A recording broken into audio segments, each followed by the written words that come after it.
Oh, hi everyone, and welcome to the Scratticus Academy. It is Monday, which means we are back in Dunera.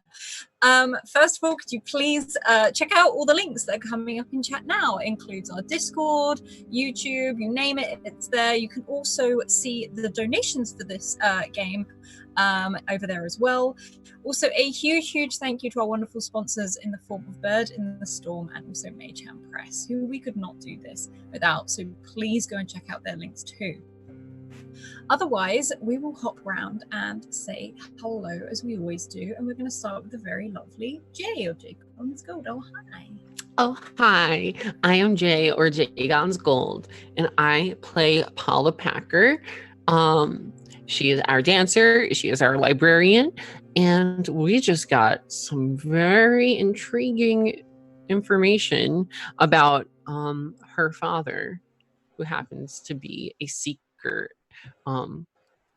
Yeah, and I'm very excited for this week. I'm super excited for this week. Also, if you haven't already, check out Julie's website. Yes. It is amazing. doorsofdunera.tumblr.com. Not spoiler free. Yeah, now it's spoilers. Not a spoiler-free zone, but an awesome zone. That is for sure. It is a thriving website. Check it out. Awesome, thank you. And it is an awesome website. Please go check it out. Also, we're going to hop down to the very lovely Tour School. Oh, hi. Hey, howdy, hey, how you doing? Wow, I'm suddenly Woody from Toy Story. Gotcha. But hi. Oh, hi. That's what theme I'm in today. That's what station I'm on. Hi, good to see you. I play Tolan Folk, who is, I need to get like all in his mood now because now I'm laughing. But Tolan, yeah, he had the big shocker last week as we entered into the new season that his friend Aggie, the nice little lady who from down the way, turns out to be a seeker herself, and not just a seeker, but also a seeker without magic. Yeah, he's going to have, after he's recovered from that fact, he definitely is going to have lots of questions and probably go into Tolan, full Tolan mode. So I look forward to it. Perfect, thank you. We're going to hop around and say hello to the very lovely V. Oh, hi. Hi everyone, I'm V. I'm the Crafting Muse over on YouTube. You can find me also on Twitter and Instagram and all that fun stuff. Tonight I'm playing Nadine Nakshatrelu. She is a lovely, bubbly creature who loves to help out everyone and kind of has this ability to maybe read some minds here and there. So it's getting interesting for her right now with everything that's been going on. I can't wait to see where it's going tonight too. Awesome, thank you. And last but certainly not least, Julie. Hello, I'm Julie, or Jay Greybart. I play Charlie here, who is our other magic user. She has a little familiar who is a seahorse, or leafy sea dragon, to be more precise. That realm of creature. They're both rather shy, but we're making friends. We're making things happen. I'm excited to see where we go. A lot less afraid now. And author of our awesome website. Yay! That too. And the artwork behind us as well. So like, yeah, I can do that. I don't know how to stop. I just know. The addiction continues. But yes, we find ourselves on the evening of the day where we were last week, and it's starting to get a bit darker. It's not pitch black, but it's definitely getting duller. The buds and the flowers are starting to light up down these alleyways, and the season tree is giving off an almost orange autumny glow. And a lot more fireflies have come out now that it's this time of year. And they're sort of, you can hear that gentle sort of like buzzing and clacking as they sort of make their way through Carnan and sort of drift through the air. You can see all the lanterns on the waterways slowly coming up into light. And some of the restaurants, cafes, and the bars, the things that stay open later, start coming to life as those daytime shops start to close. And we go to Charlie. Now, Charlie, are you still with Nadine? Or would you both have separated ways at this point? Because I know Tuva said she was going to meet you, but what sort of time would you go? I think after lunch we probably would have gone separate ways. Yeah, because we're talking about eating noodles, and that was it. So yeah, we probably went different directions at that point. Mm-hmm. Okay. Yeah, I would have probably gone to say hi to Miles, or just gone back home or something for the next few hours. But yeah, definitely alone when meeting Tuva. Yeah, you can approach the season tree, and as you do see this orange glow, and it gives a very sort of almost like mystical glow over the cobbled street, the big opening, sort of like a town square type of thing underneath it. And you can see some people have literally just perched up there and decided to sit there for the evening. It's not cold, it's definitely got chilly, but there's no rain, there's no nothing like that. And you can see what looks to be a little girl, all dressed in red, swinging her feet on one of the walls that surrounds the season tree, and this red panda sort of rolling about, chasing one of the fireflies here and there as it jumps up. But she's swinging her legs, almost looking impatient, as a lot of children do, hands firmly in her lap and clasped and looking around, but she hasn't actually seen you. Okay.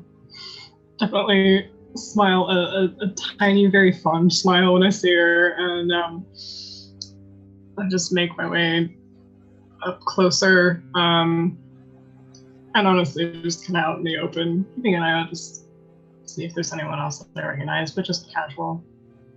You can stroll over. You can't see anyone you really recognize. You might, when I say recognize, it might be people you've passed in the street, not necessarily anyone of actual knowledge. You can see a watcher or two, but they're not by the season tree. They seem to be walking off in a different direction. And you see a small jar full of these fireflies, which Tuva is obviously collecting at one side of her. The red panda Brenner seems to look like they're helping. They're really not. But you can see her looking into this jar, tapping them, and it is like swarming with these little lights, almost like fairy lights dancing within this glass jar. So cute. How tall is the wall? Is it just you could easily just literally sit down okay. like a bench. It's literally because Tuva is so short that her legs are dangling. Gotcha. I didn't know if it was like she'd boosted up or something, but not just like curtain wall. Mm-hmm. Let's calmly make my way over. Your partner. Oh, and she sort of quickly jumps down and she straightens herself out, brushes herself off a bit, looks at the jar, slowly pushes it behind her, almost as if she's embarrassed that you've seen it. She's like, "Are you ready then for my thing I found?" Is it not the fireflies? Because those are pretty cool too. No.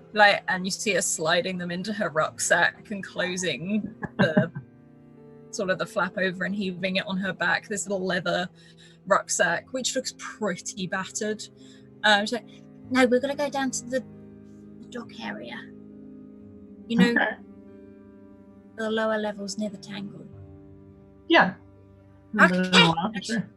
Already starts it's like a march, like her arms are going, but she suddenly realizes that she's ahead of you and slows down a little bit. And as I said, it's getting darker. The evening's drawing in, and it's strangely nostalgic, almost deja vu like, as you walk down this walkway, as you haven't been down here for a while.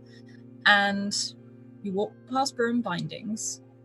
You see Averick still in there, serving just 1 or 2 customers. That sign outside that says "We are open" in capital letters. Walking past it, down a smaller alleyway, and lower down the steps towards the waterways, where there is an undercover pass with these. The way I could sort of describe it is the underground canals of Venice, the ones with the sort of the brick sort of archways, and you can see it's almost just like water. And lots of these, from down here that this is a great place to bring in things into the tangle, or things you don't want to be seen in the tangle. And after walking for a little bit, you can see there's a ridge as you go deeper and deeper down this sort of sloping pathway. The tangle's at the end of it, but before you get there, there's a small dock and there's some boats. And this is not really a place where good, well-to-do, respected merchants go, but yeah, there's quite a few boats down here. And you can guess they've probably come in from the ocean and then transported onto a smaller boat at the dock and been sent down in this direction. And it's dark now. And she looks and she puts her finger to her lips, like a smile, like sort of doing like a very over-the-top creep down this alleyway. And you can see a ledge, almost like an inlet, higher up one of the walls, up towards these big arching ceilings. And she looks at you and goes, "We've got to get up there." And this sort of checks a watch. "They'll be here in like an hour." And she starts to climb as soon as this red panda fixes itself onto her back. Just out of habit, I'm gonna use that little unnoticeable charm, but also extend it to Tuva, being that she's like really in close range, just to not draw any attention to us as we're climbing this wall. Yeah. You can start climbing this wall. Could you roll a might check for me just to see how well you do it, please?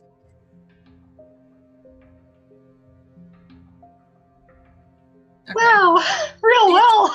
You get up there because you've climbed many walls like this before, but my gosh, it is slippery with some of the weed, because you know that when the tide comes in down here, this goes all the way up to the ceiling. You know that the tide is out here right now, and that is the only reason you can come down here. And you sort of scrabble up the side of this brick walls. This weed is slippery, it stinks, like it really literally smells like a dock down here, as from where you're stood right now is usually underwater for most of the day. And you see a set of stairs that start halfway up the wall, which almost look like handholds more than steps. But again, it's something you see around here a lot due for people to use when the tide's in. And you can scrabble up and you get to, the best way to say it is almost like a bridge, but it's not, it's just about wide enough for you to all sort of either crouch on, lay down on, or curl up in, so that you're looking down on what is coming into these underwater canals. Mm-hmm. And Tuva sits there, cross her leg, and waits. How'd you hear about this? What do you mean? Whatever this is coming in. I wandered and I found it. Like you do, you know, when you wander and find stuff and know stuff. I guess. But why right now? And she sort of like smiles. Thank you, Kentucky Hawkeye. And so it's like, because you want to wait and see who's coming in. I came up here because Mum was looking for me one day and I had lunch up here, and that way she couldn't find me. But if you stay up here long enough, and she holds it out, but that's why we want these. And she takes the jar of fireflies out, and it just gives you enough of a glow because it is pitch black here. There is no light. The weeds don't give off any form of glow at all. You have the ripples on the ceiling of like the water that is glowing underneath and giving that sort of effect, but otherwise it's very, very dark. And the fireflies are giving off this lantern-like light, which she tucks in a corner just enough for you to see each other, but not to be seen anywhere else. You see her pulling this red panda up as it sort of half balances, half falls, which it then does fall off of this bridge, but sort of drifts up and round through the air and back up on top of her again. And Tuva sits there quietly before sort of, you notice she's looking you up and down quite a lot, sort of just looking at what you're wearing.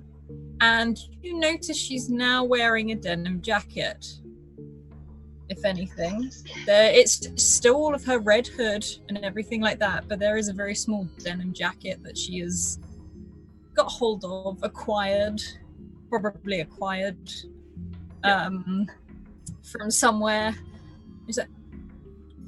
I just, we were like, we should do something good rather than. I just thought it'd be interesting. And we can hang out. And she tries to look a little bit like she sits upright that little bit more.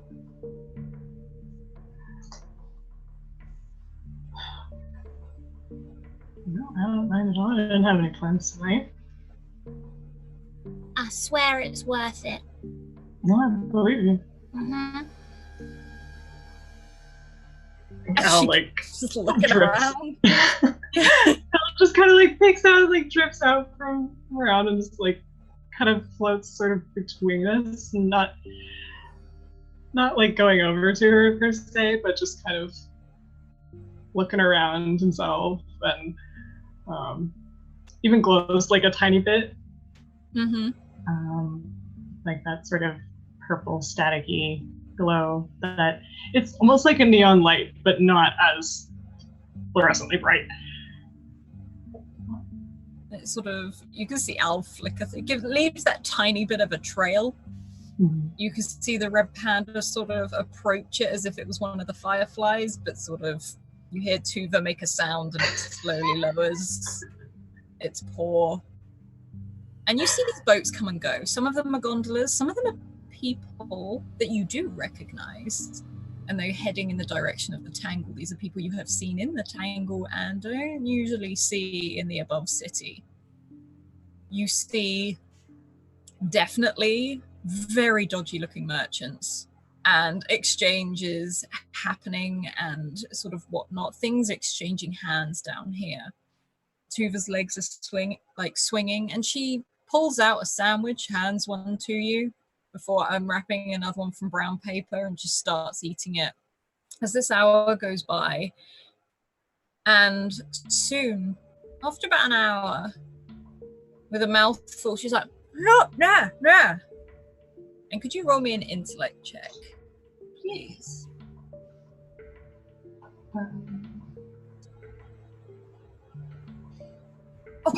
Oh, okay.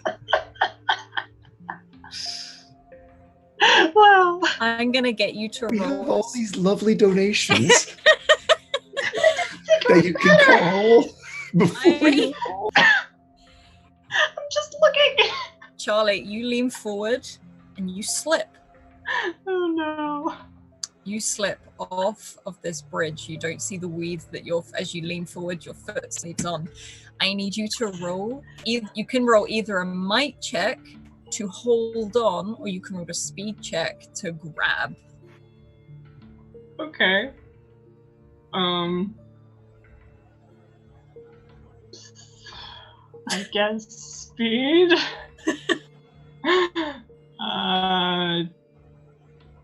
Oh, hang on. What do we actually have here?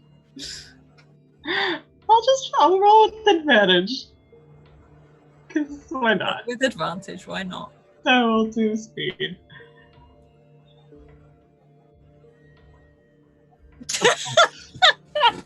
You can only do extremes. There's balance in the universe.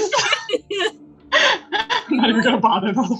You slip, and it's almost like your stomach lurches at this because you slip and you feel your feet leave this bridge. But as you sort of move, you manage to keep one arm over the top, and the other one grabs onto the side of this brick, where you can see one of those handholds, one of those footholds that you managed to hold on.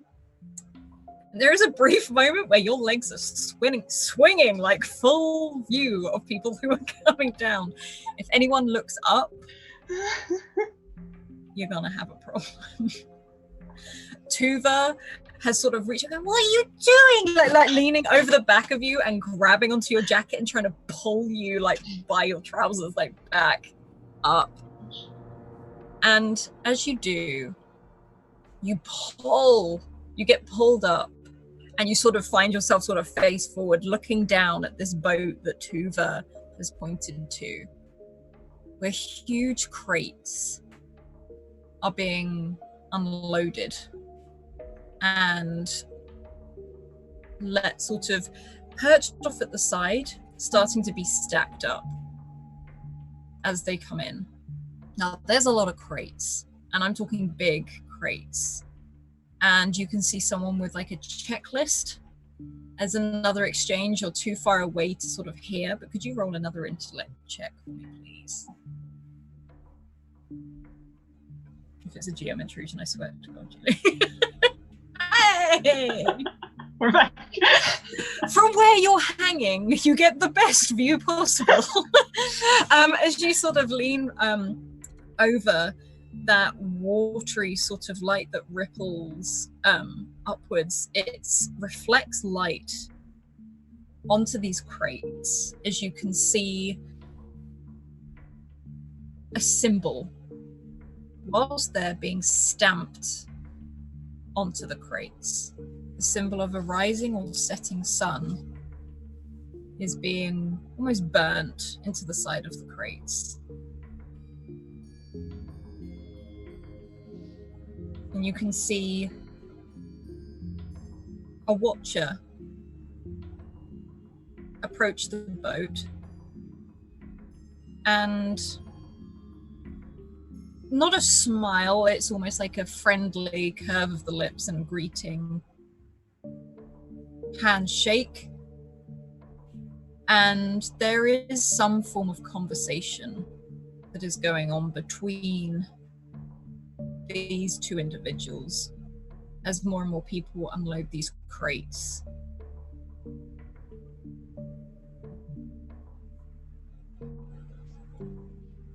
Wow. It's pretty cool, ain't it? Yeah. Do you see many of these watchers down here? I didn't think No, we could apart from this time. Every day for the last week.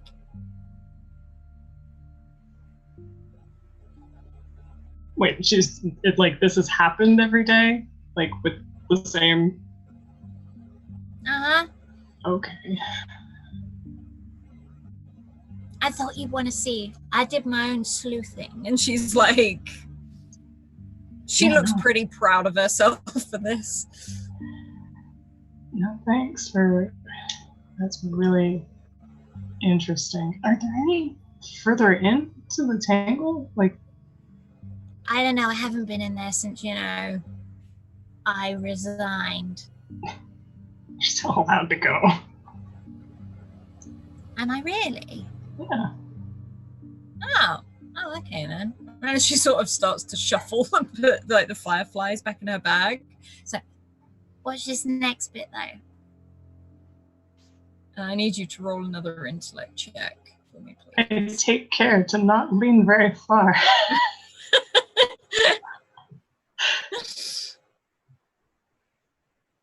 Okay. Okay. You are fully stable on this bridge. You look and you see this, you can stand up and you can literally put yourself up against one of the walls, a part of this, and lean and look over. And all of these crates stamped with the church's symbol are being moved. But they're not being moved the way you came. Almost like it does with the tangle, something you haven't seen before. Part of the wall moves. There is another passage, not the tangle.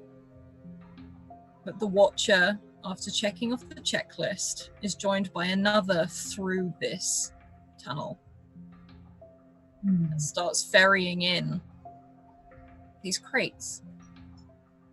And soon, as these crates are being closed in, you see the wall shift, slide back as if it had never moved.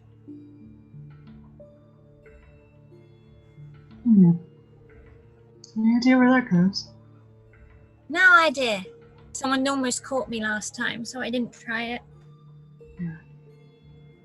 So you just like watching for them? Like, Well, not on purpose. I mean, like lookouts. Do they have anyone? And she sort of pauses. And you see her actually hold on to the bottom part of this pillar and swing herself underneath to sort of hang upside down to have a look. He's like, There's always one down there. and she points. And it's almost without a doubt, you do see someone. They are in no uniform. They're in normal clothes. But as soon as that wall closes, they stay there only a few minutes more before leaving.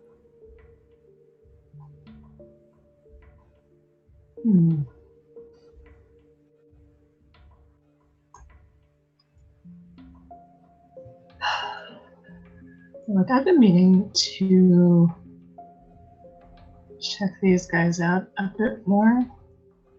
Like, something weird going on, and I mean, I know there's a lot of watchers around. I heard that announcement. I know that they're watching us, but not us specifically. So I figure we could, watch the watchers. We're gonna watch the watchers. And she quickly stuffs everything back in her bag, like the half a sandwich and everything as well stuffed in as she starts tying it up. Shoves it on her back. Like now? Anytime? Really? I mean, I don't know why not now. Once that guy leaves, the person leaves, I want to check out this wall. Okay. And If you could follow him. I can do that. Okay. I'll catch up. and you see her from where she is, hanging upside down effectively. She just lets go and lands on a lower level you didn't even see before running along the side, pulls her mask down, and looks completely different.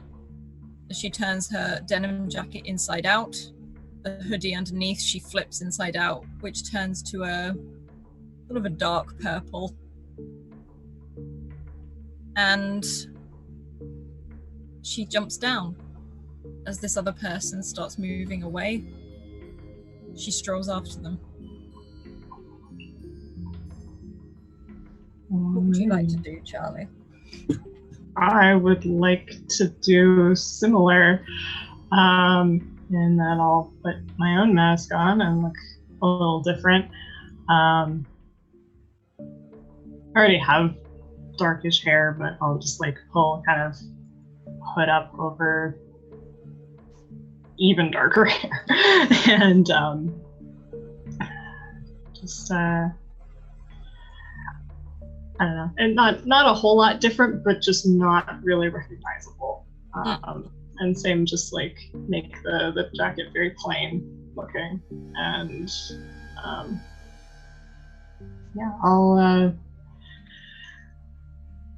make my way not like conspicuously sneaky, but in just I'm walking through here with purpose, and head for that wall. And honestly, once I get there, kind of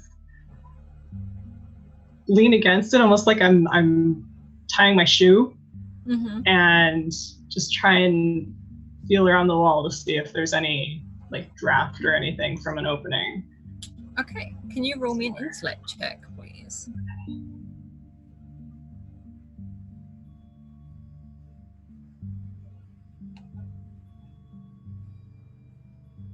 Okay, you sort of feel around the wall, and it is dark down here. If anything, just a slight glow from Al is what makes you spot this. Much lower, closer to the floor almost, you see carved into the stone, and I'm talking like the size of a penny, a rising or setting sun. Almost crudely sort of carved into the brick. And as your hand runs over it, you see that static from your fingers. It's almost like it flows like water into this symbol and lights it up.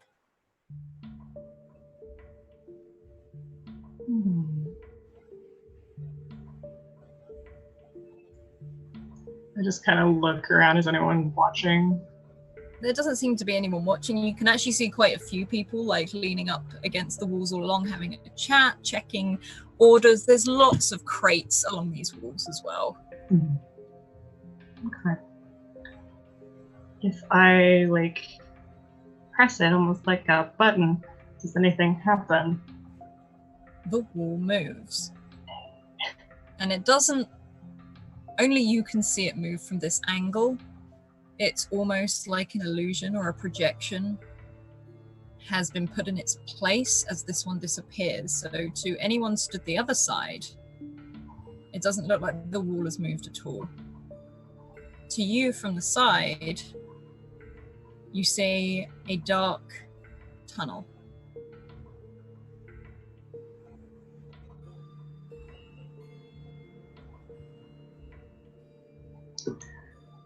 All right.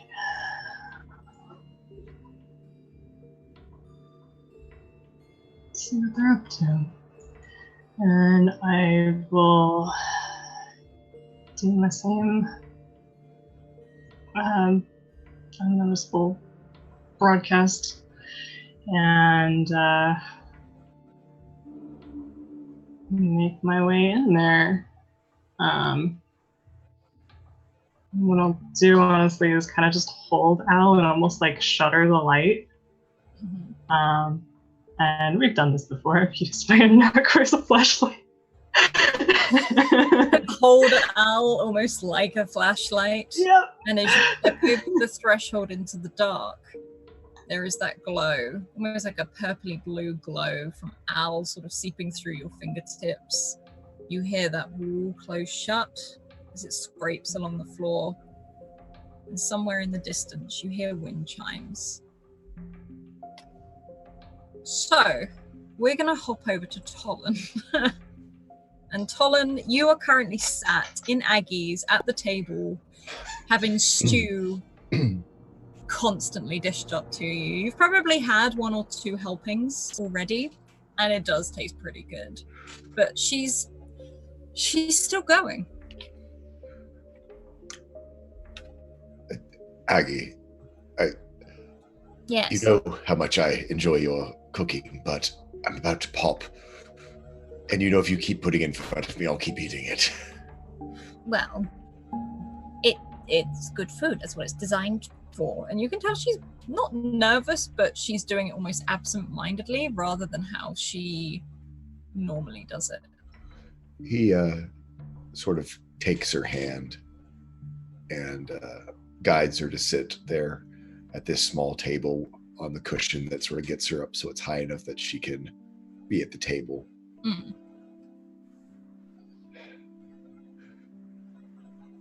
Talk to me. Talk to me about the night Tom disappeared. Tell me everything you can in case I have to come find you. If there's anything I can learn. She actually looks quite taken aback, but sort of centers herself rather quickly. And He told me he was going out to help a friend. That's all. They were going to meet just outside the academy. And then he wouldn't tell me anything else. But Tom was anxious. He wouldn't stop. Such a fidget that night. And he's not a fidget. It took him forever to pick that hat. And she sort of glances over at the one you wear. He always wore that hat, but he didn't that evening. Do you know which... Did he always enchant his hat, or was it a different enchantment on it, or did he choose one without anything? I don't know. And you can see her sort of pausing and closing her eyes briefly, really trying to think. I think it was just a hat. And she sort of pauses. She's like, He always wore that hat. and gestures over to the one that you wear. And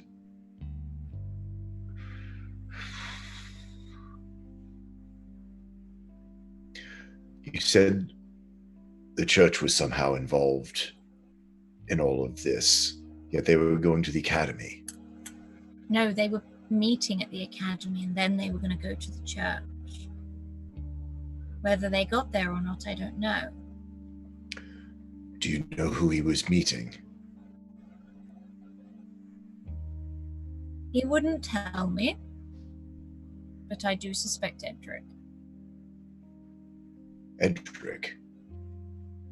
Edric Amal. Correct. You Your know of hu- him? Everyone knows of him. Well, yes, he's the reason I became a seeker. I used to draw comics of him when I was in school. He's the reason why I left and went off on my own. He's the reason I'm who I am today. You're saying Tom was meeting Edric Amal? Correct. That's what I assume anyway. But he wouldn't tell you. No. No specifics, he said.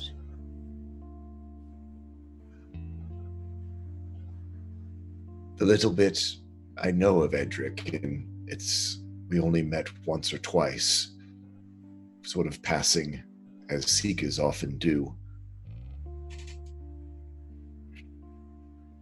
He wasn't much, or didn't seem to be much of a researcher, Edric. Oh, Could Tom have possibly been doing research for him? may have done. It sounds like something Tom would do. And you said there was something he wouldn't tell you about, keeping you safe, even though you were a seeker as well. And you see her sort of straighten up. Looks at a mild annoyance at the moment, like, yes.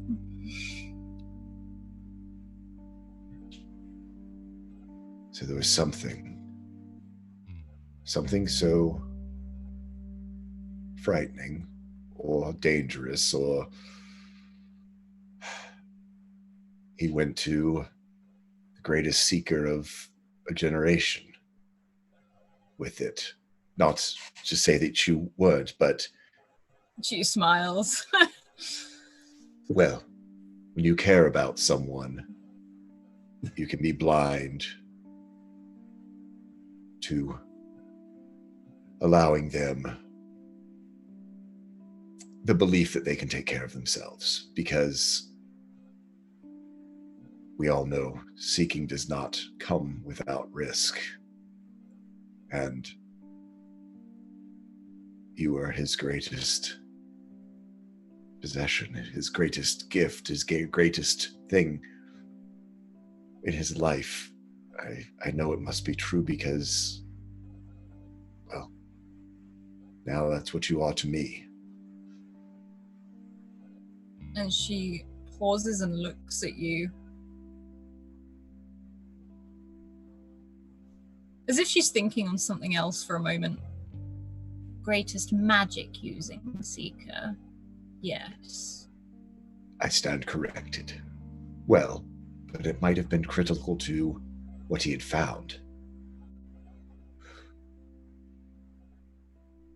Why he would have needed Tom. Tom's a clever sod. Oh wow, I just did it. I totally just concerned you. Sorry.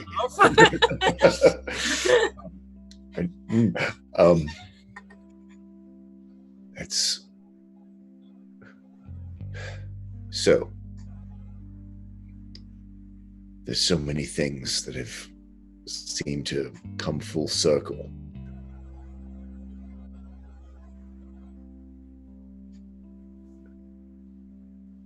That sphere that I showed you, the one that sings, the one that Nadi has made a container for. I believe that it needs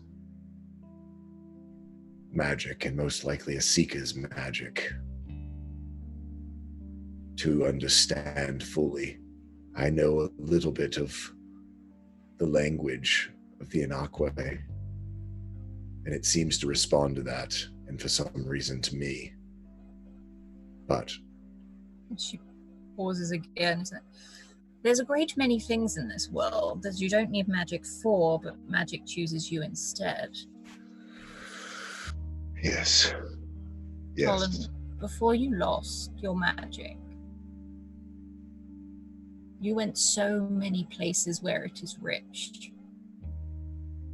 You don't think other magic will have not rubbed off on you at all? Well,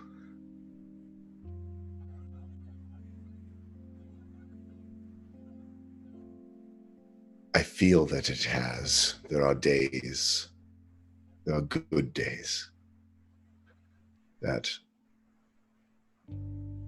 it's almost like I can touch it again. But there's no way. It's to not channel it. yours. Correct. It's different, and frankly, the intimacy of magic I'm not open yet to experiencing something that was once mine and so close to me that comes from somewhere else. It tempts me, but it frightens me, and I'm still not at a place where I'm comfortable with it.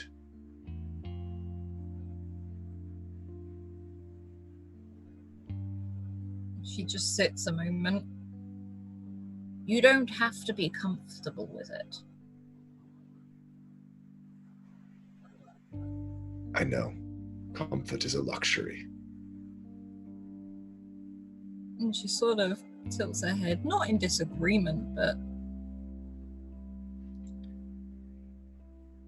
I feel there could be a time where I won't have the luxury of being comfortable with what I'm going to be needed to do.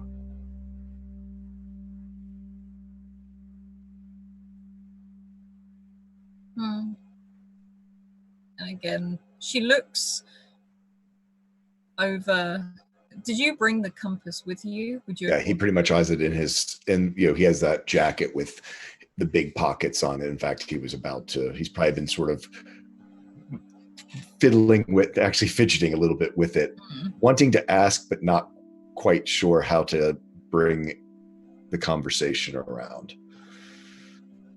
And she looks towards your pocket where it is. This is not the only one.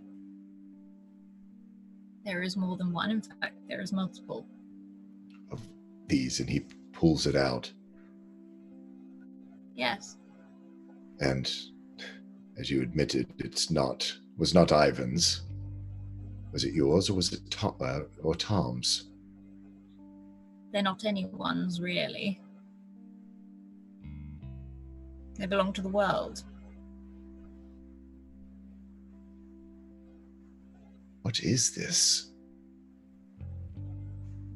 And she grins, briefly saying, a compass. But you only find it if it wants you to.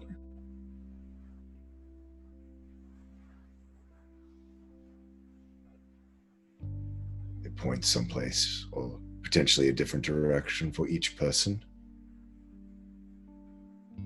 No, it is pointing to a particular place, just not north. And not all of these things point in the direction that yours does. But there's a specific one. This one has made its way to you.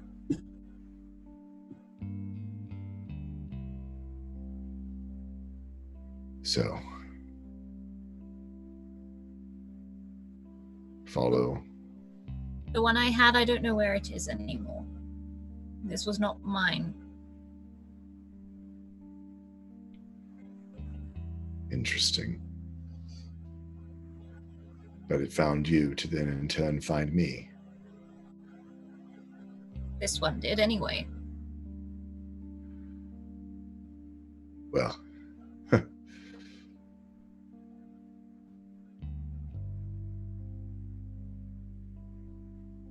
there's a part of me, an old part that's a decade younger and with Baron at my side, which would like to grab that hat, run out the door, and follow whatever true north or true direction this points. But the other part of me, the part in the now, can't quite bear to even go back outside, much less on a journey beyond hell, even this part of the city.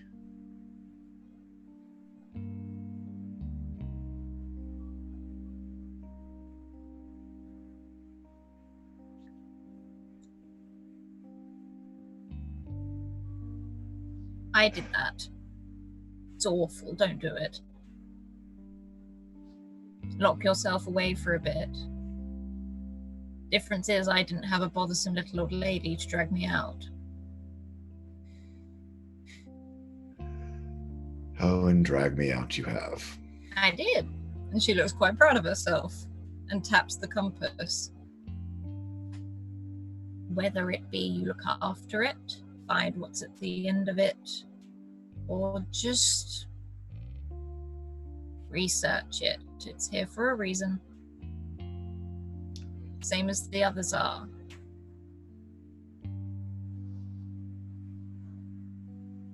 Do you know where any others have found their way to? Or I assume they shuffle themselves quite thoroughly. I believe Ivan had one.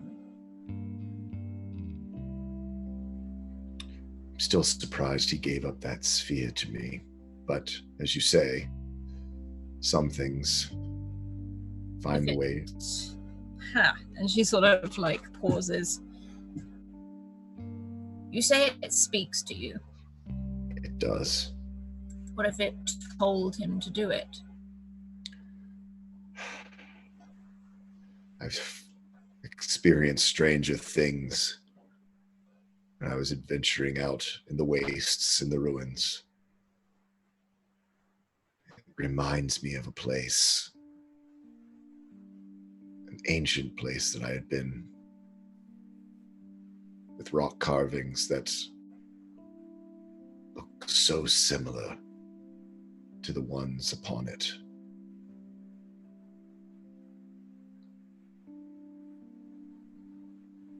The first form of writing is how you tell stories.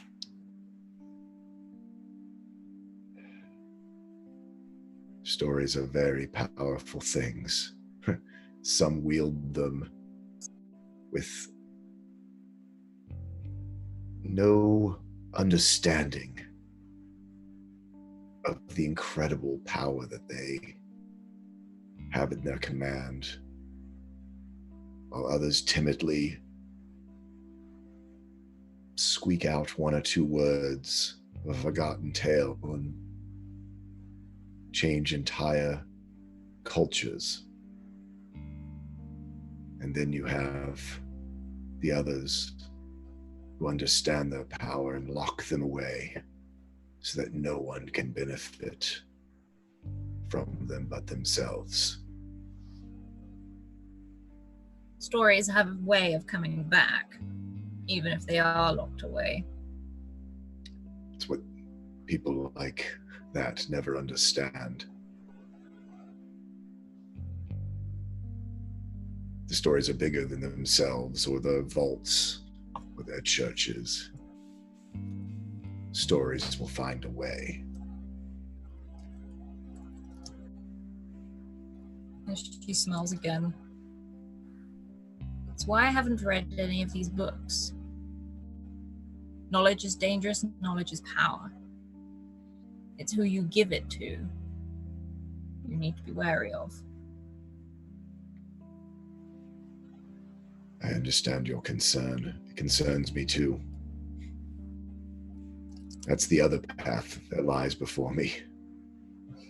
That I lock the door and delve through each and every one of these volumes until I know all there is to know. And then myself will be a daft old man trying to find someone to drag out of their isolation and send them on their way.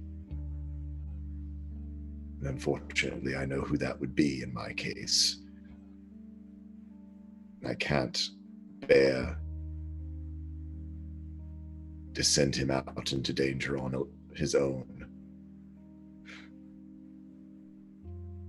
She nods quite sadly.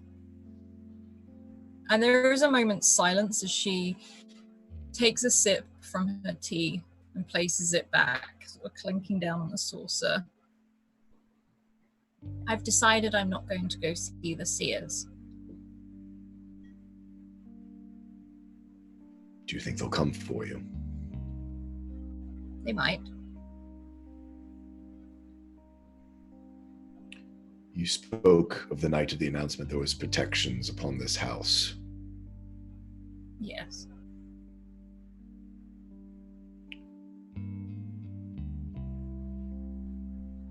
Do you think they will hold against the seers if they come for you? She sort of has a think. You see her glance around to a few things here and there. I don't know. No one's ever tried to force me from my home before, but I'll make a spectacle if they do. I have no doubt about that. And she looks again to some of the other parts.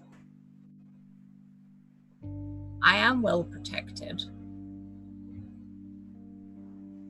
I saw to that when Tom left. I understand your concern and I thank you for it.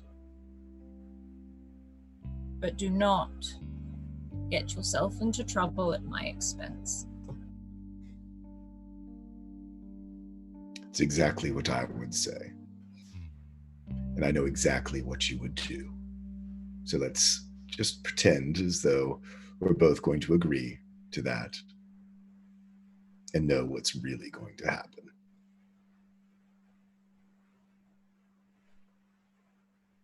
If I don't go and see the seers, and it causes a problem, I plan to be as loud as possible if they try to take me. Also, and she looks over to the clock in the landing that doesn't work. Please don't fix it before they do. I have to reset it every time.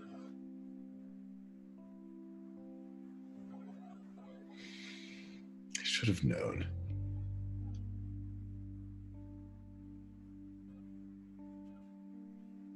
And she actually holds her hand out,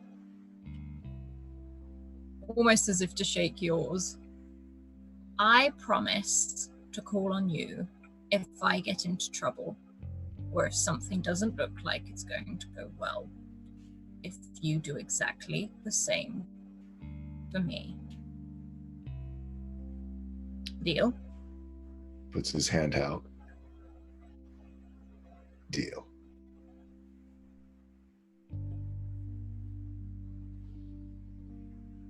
Well, I've had more dinner than I could possibly hold. And by the looks of it, you've already made me some to go. and there's also one in there for Averick. It appears I have some work to do. I've been away from my shop for far too long. And she nods. Get back to work then. You take care of yourself, Aggie. Oh, do you have one of these? And he pulls out his horrible old flip phone. And she looks and pulls out a very up-to-date phone and puts it down on the table. I do. Great things, handy things, allows you to communicate with people very well. Yes, Averick says the same. Oh, Anyway. he's the one who got it for me. Like, she's looking at it, like, and you can see like a screen like saver of just Jeremy and Jemima and all this, and you can see this is probably where Averick has painstakingly gone through this phone and set it up for her. I think he got me one too, but I think it's in a drawer somewhere. Most likely. Most likely. Well, this is the one I understand. Oh, absolutely. I don't know what it does. When it starts buzzing and ringing, I don't know what you're actually supposed to do to answer it. Well, if it buzzes and rings, it's probably me. If I remember to answer mine, I'll assume it was probably you. And she nods and then puts this phone like back into her little cardigan pocket. Well, Let me gather my things and I'll leave you to it. Okay. And you can start gathering things up. She waits by the door, holding Tom's hat, ready to give it to you, and sort of hands it to you as you walk past. He puts on his hat and does his normal thing of patting down his pockets to make sure he has the compass and his house keys and other little knickknacks. Interesting little novel that that was up by his bedside that Aggie had left for him that he hasn't quite finished. He shoves into another pocket. He sort of catches his breath for a second, sort of braces himself. The door opens. He tentatively looks out. I figure it's early evening at this point or so, or is it? Yeah, it's not full on night yet, but it's getting dark. He sort of looks around, sort of taking an assessment of who's on the street. He looks up at the sky with a bit of a shudder, and it's strange. The sky of Karnan before was just always seemed so vast to him, but the fact that there's the sort of oil stain across it, there's a weird way that it gives him comfort because it makes the sky not seem so endless to him, and so as though he might just look up and fall forever into it and never come back. And then he steps out, puts up his collar, pulls down the hat, and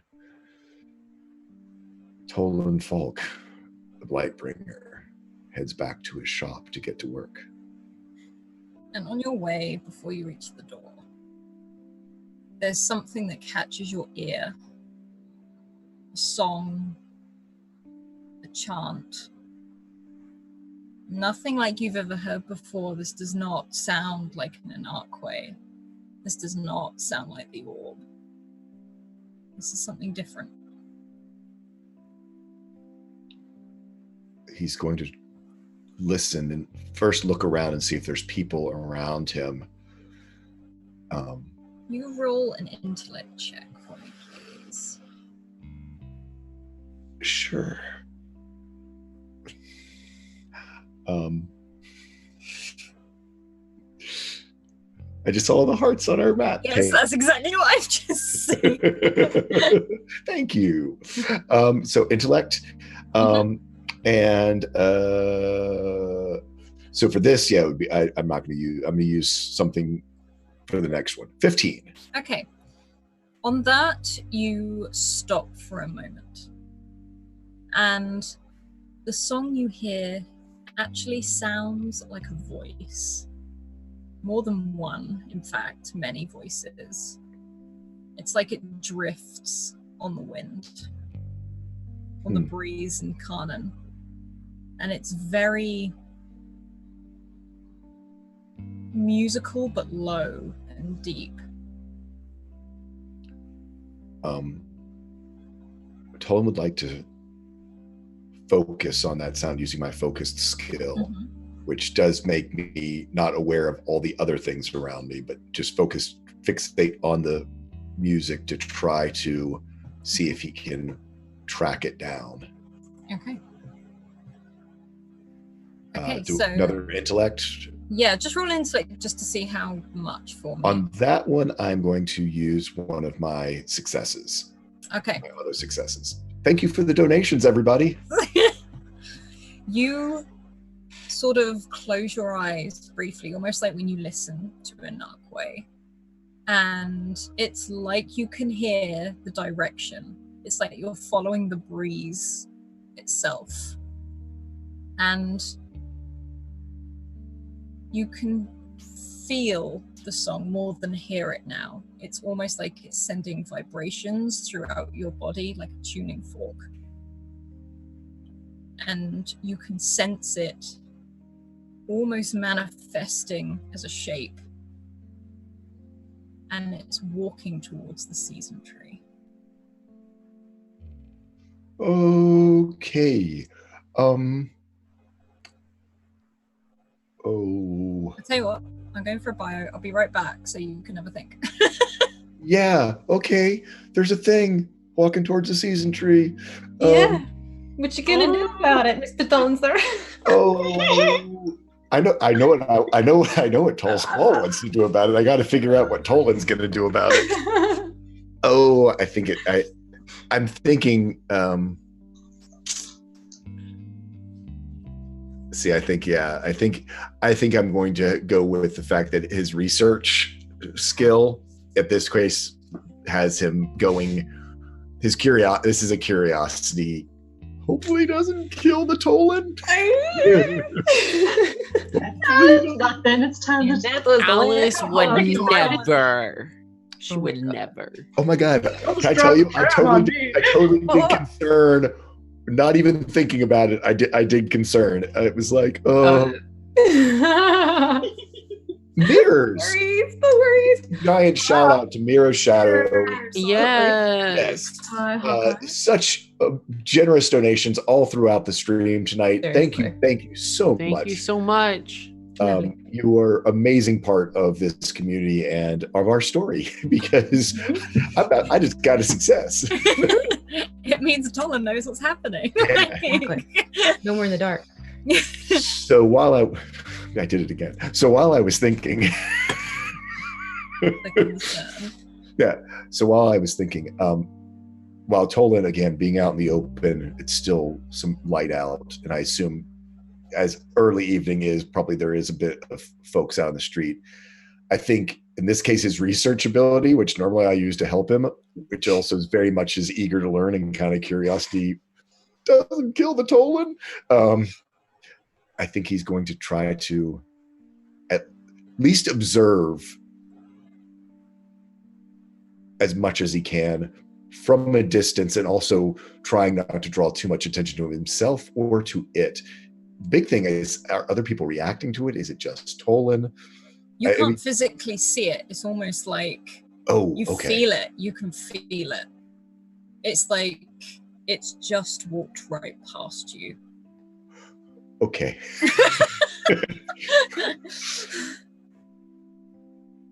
Okay, in that case, if it's just sort of this, I can almost think of it as when you get those sort of weird, on a gusty day where you get sort of a gust of wind, you sort of see it twist the leaves, but instead of it doing physical manifestation, it's this musical one. And in that case, I think he will stay very close to it, almost enraptured by this idea, as though he's almost in this personification and whirlwind of music and these deep chanting voices. Okay. And now we're gonna hop over to Nadir. And Nadir, you're leaving the noodle bar. You've seen Charlie just sort of sprint off in one direction. And as this happens, you two walk through the street. And this happens sometimes when you get a feeling or a vibe from someone with your mind. It's almost like, have you got your earbuds in right now? Probably not, because I was just with Charlie. Okay, so it's stronger than normal. And could you roll me an intellect check, please? Sure. Okay. As you do, you hear this song, almost like a chant. And it's a very odd, low thrum. And it does sound like a voice. Like it's a voice that's singing, and you can hear it because you can hear the mind of it, not just the song. So within this song, you also hear footsteps. And you get the feeling that, so from where you are coming out of Jin's Oodles, you've walked past Broom Bindings, you're heading towards the Season Tree to go back home.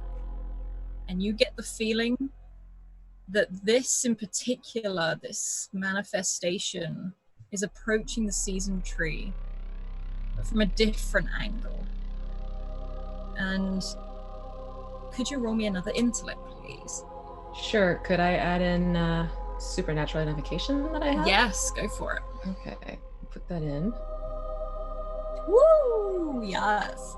Okay, so you reach out. It's almost like you can just, it's like you open your mind briefly to this thing, this sound. And you realize it's not just one. There's not just one approaching the season tree. In fact, you can't put a specific number on it because of the sound, but it's over 10. And you can hear all of the footsteps. And it's almost like they're all walking in unison, but you can hear that slight differentiation in the tread.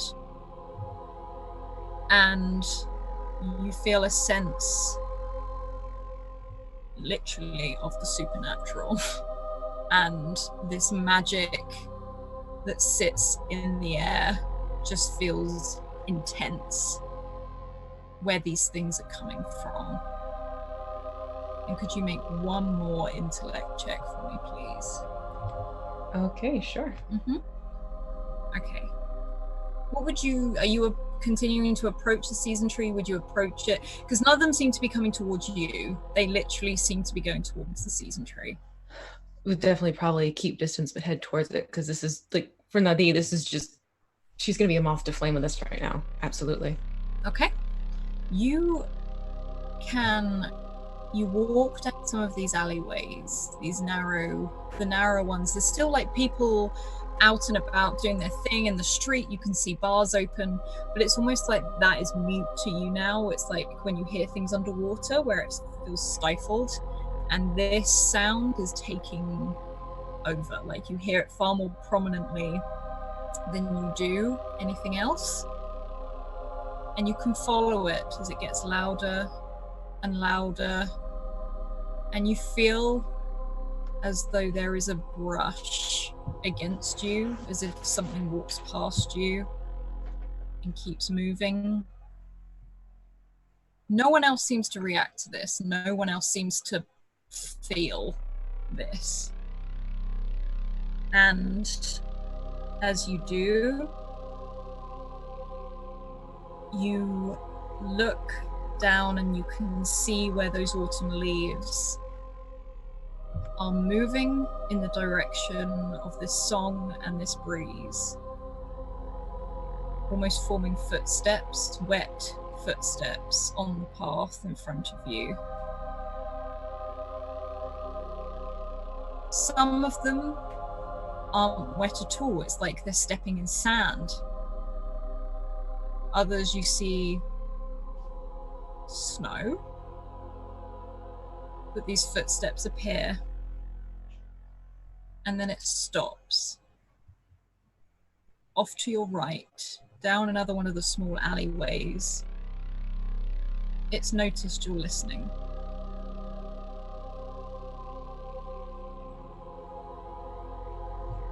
Is there anything you'd like to do? As you feel that it is noticed, you are listening and are aware of it. Oh, it's so tempting. I think she's gonna. I'm gonna try and use my telepathy. Okay.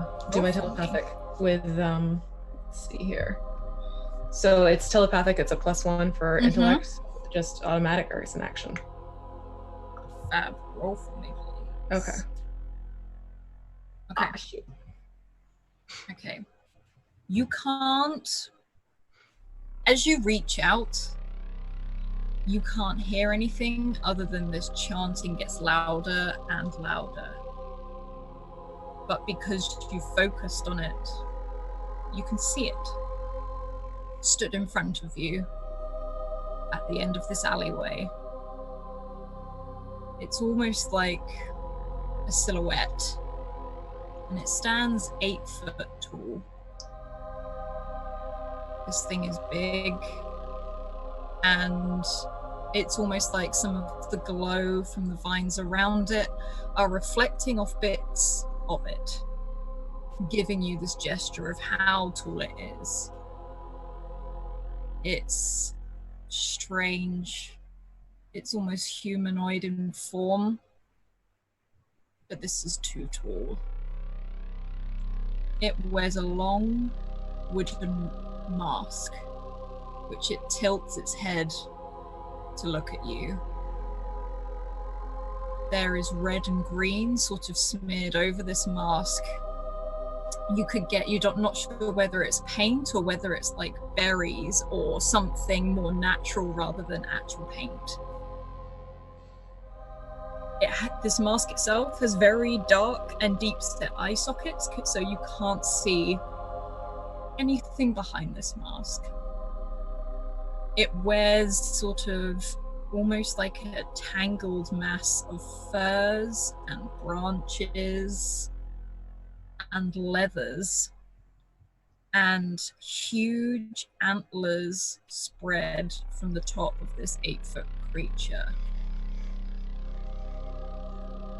The only other thing you can hear is this sort of, not a clank, it's a, I've forgotten the word for it, but you can hear the shells that are hanging from these little threads all over its sort of, all these different parts of its outfits. These shells, these small black onyx orbs clink together. And it's almost like as it moves, that is the sound of the wind of Kanan. And it just looks at you, head tilted. It doesn't say anything, but it watches you.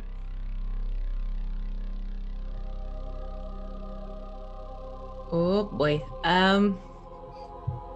Probably like tilt my head, like mirror what they're doing and see if they would do the same thing, like anything further. It doesn't tilt, it doesn't copy you, it doesn't mimic. But it reaches out its hand, and it is a humanoid hand. And its hand is open and it is bare. It closes its hand, turns it up the other way, and as it opens, berries start to fall from the palm of its hands. And as it does, it draws back, and leaving in the air as it moves, almost like a shadow, like, because it doesn't linger for long, it's like when smoke dissipates in the air, is an oil slick color.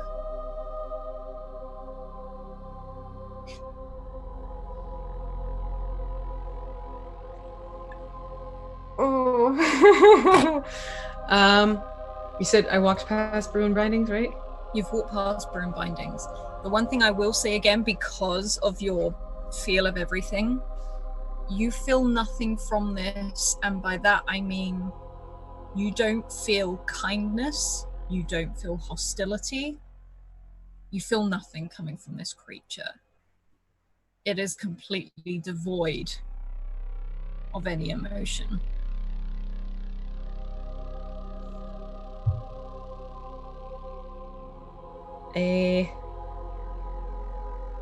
Yeah, I'm going to take out one of my terrariums, the smaller ones, and hold it in my hand the same way, like before they did.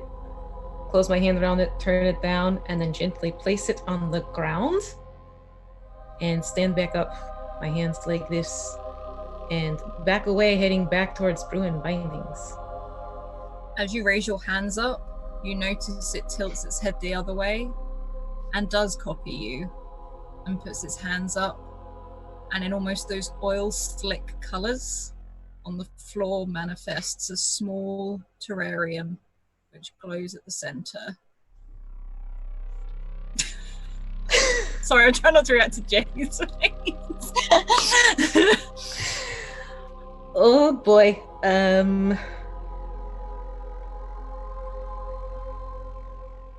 and it starts to glow. Those almost like a bluish glow rather than the actual oil slick glow. And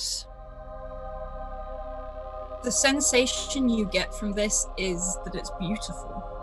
This is a beautiful thing. And as its hands are there and it closes, the terrarium disappears.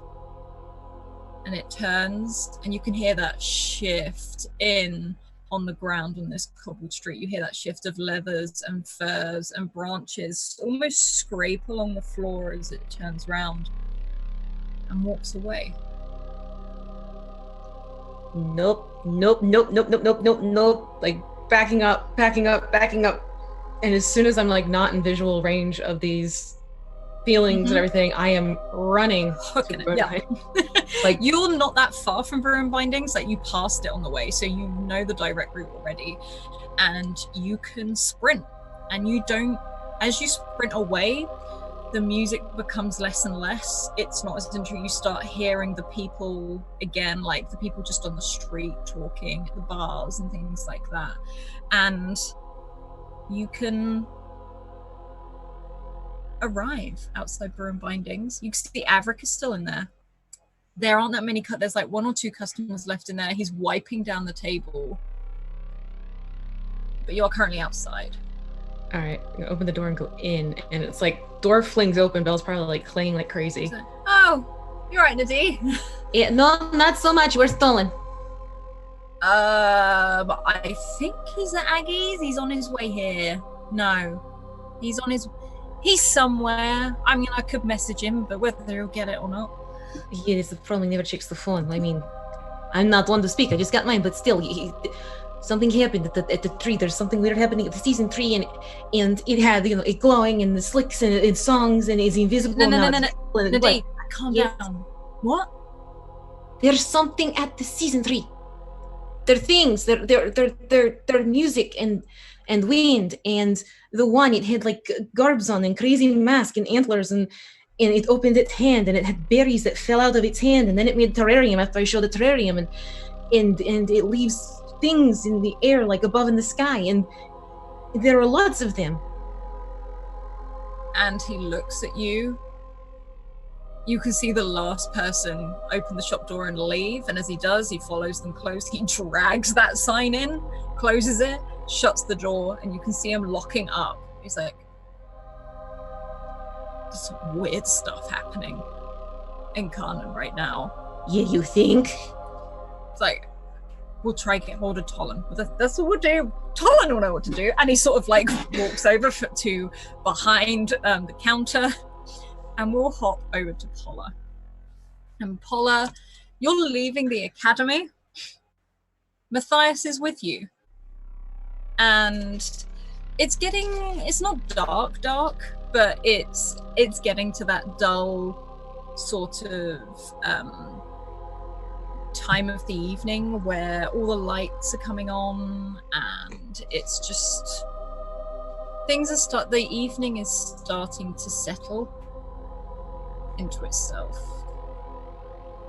What would you, Matthias, be like? Where would you be headed out to?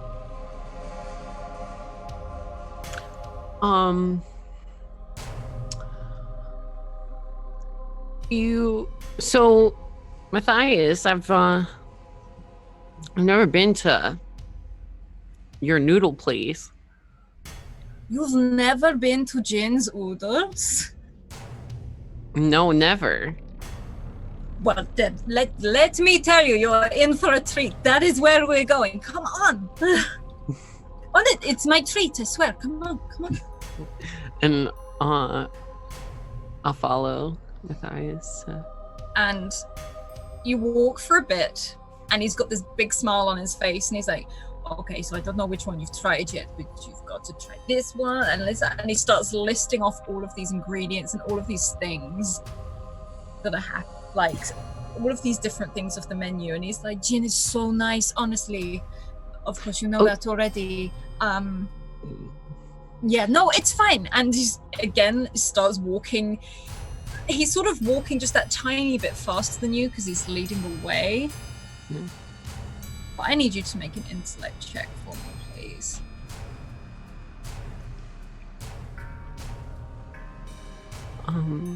Okay. Is there anything I can use? Can I add my perception skill? You also have, just so you're aware, you have 4 advantages and 2 successes. Okay, I'm gonna use an advantage first Okay. of all. Can I add my perception ability? Yes. And Okay. roll for that.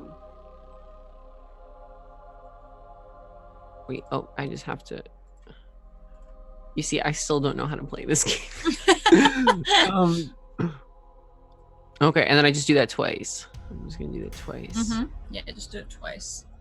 Okay. Okay. Oh On wow, that, we're yeah. You are listening to Matthias jabber, just go.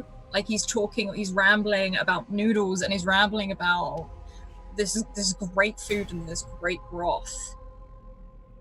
Somewhere you can hear someone calling out to you. And there's almost like a moan and a groan. And you're not too... It sounds like someone in trouble. Wait, Matthias. Wait. What? Someone, do you hear that? And he pauses and he just stops where he is. He almost like pulls his glasses down as if that's gonna help.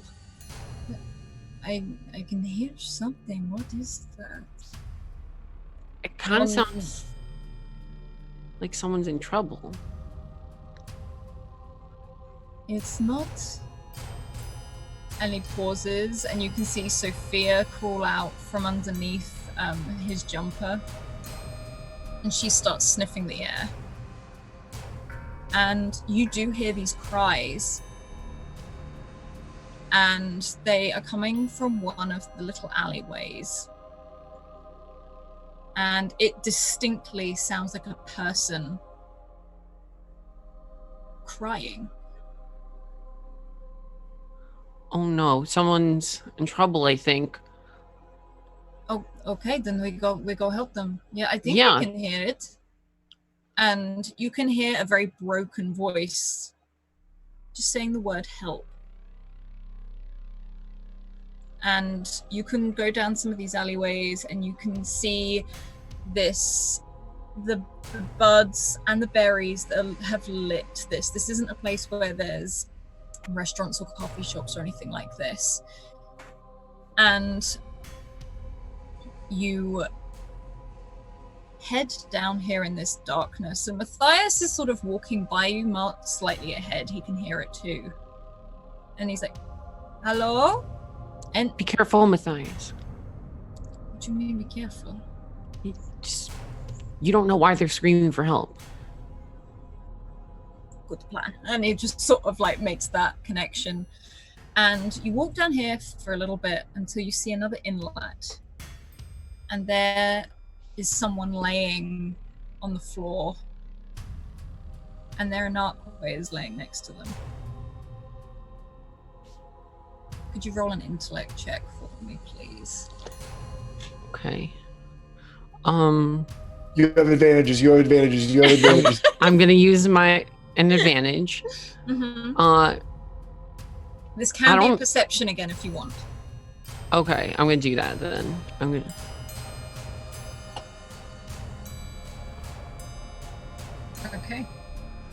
Okay. Matthias looks at the person, rushes forward, but does pause, doesn't jump straight to it. And he falls to his knees to have a look. This person, a young man, is laying on the floor, and you can hear his voice is muffled by the ground that he's sort of looking at. He looks drained. And you see lots of white handprints all over his arms, over the back of his neck.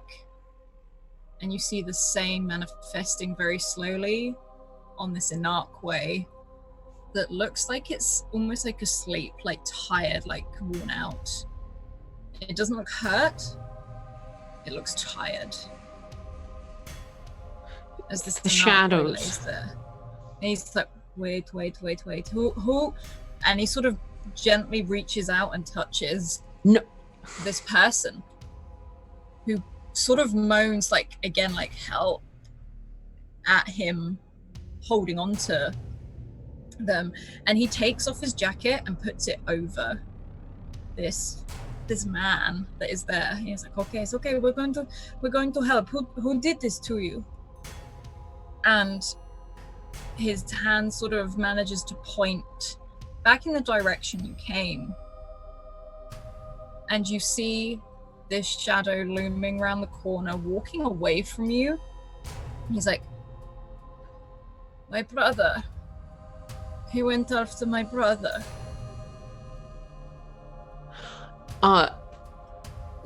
Paula's gonna start dashing after that shadow. Matthias yells after you. Right.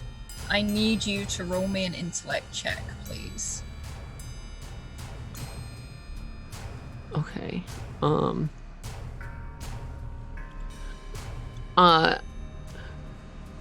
Would this... Could I don't know exactly what it's for. Could I use it for navigation or? Yeah, in fact, yeah, use navigation. That'd be a good one. Yeah. Cool. Am I going to use an advantage for this one? You know what? I am. I'm going to use another advantage on this one.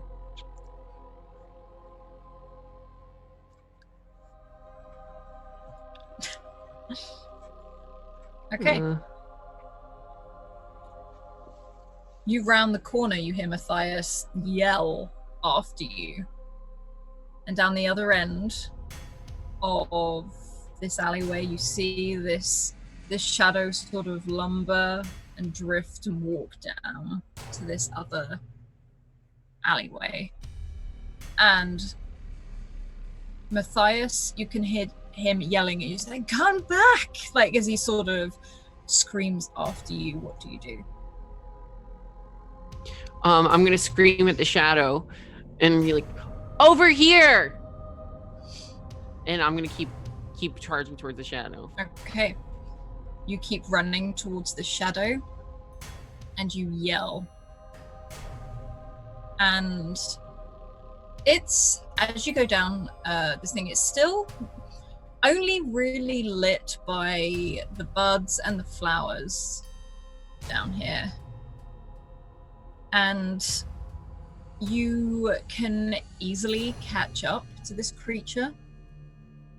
And as you turn the corner, you see another part of an alleyway. And you hear this strange muffling sound. As you look into the darkness, and there is a group of them surrounding this one person.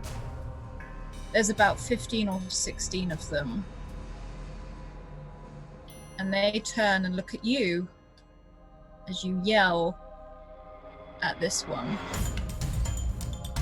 You're gonna need to either run or do something else as Matthias comes tearing down the other side, screaming after you, dragging this other man with him. What would you like to do as at least 4 or 5 of them start climbing the walls? They're climbing the walls? So, sorry. Yes, they are. Gagged. Oh, we got advantages. Thanks, Maris. I need you to roll. If you're running, yes.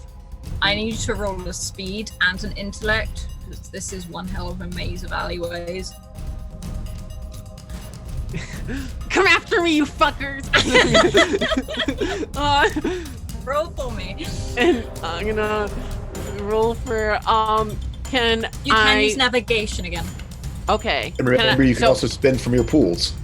Right. And also, can I use speed defense as a skill to run or no? To like, or probably a straight up speed. It's gonna be a straight up speed to run. Okay, straight up speed. Gotcha. So I'm going to use an advantage for my speed test. I'm also going to pull from my pool. I'm gonna just pull 2 from my pool. 2 effort, and that's with advantage. So the effort applies to both rolls. Yes, it does. Okay. That way it's not wasted.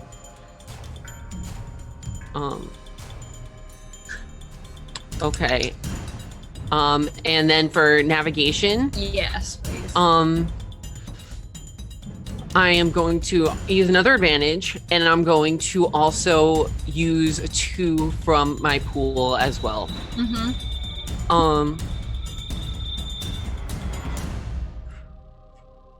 Oh, I forgot to. Oh no, I just have to mark it down. That's fine. And then, oh wait, that's not what I wanted to mark down. Okay. There we go. Effort 2, and boom. Okay. So,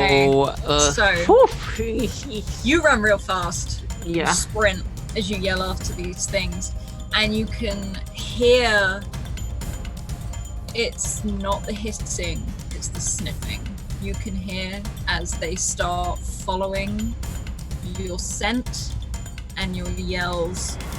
You feel that they're more going by their nose than anything else as they start following you. Now you are running, you are tearing down these alleyways, but by going this fast, you are getting lost down all of these alleyways as they start to spread.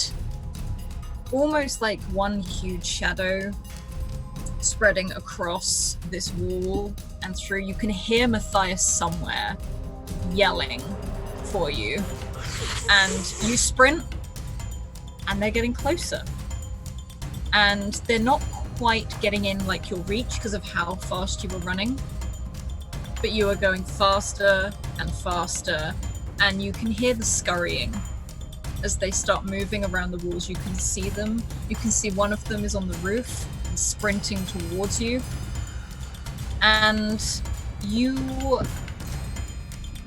run, and you suddenly collide with something, and Matthias grabs you. We need to go now, and he starts sprinting. I need you to roll another navigation for me and another speed. Okay.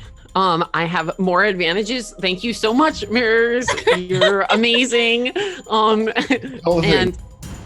oh, so good. All right. So I am going to do the same exact thing that I did before in terms of how I'm spending my speed and how I'm spending my pools and my advantages.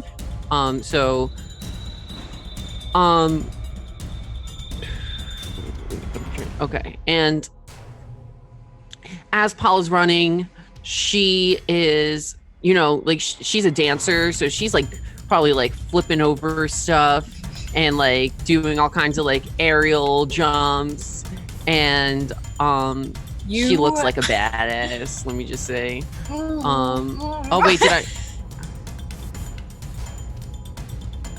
So on your speed, wait, did I? You run and you try to move and you trip over some bins that are in this alleyway, and you go crashing down, and you take Matthias with you as you go down, and you both sort of skid to a stop. As you roll over, you look up, you look up, and the one from the roof just jumps. Hang on, I'm gonna roll something privately. Hang on. And this thing jumps. This thing jumps, and as he does, you feel Matthias wrap both his arms around you and just roll you to the side as this thing crashes into the bins, sending this trash in the lids everywhere, clattering about the place.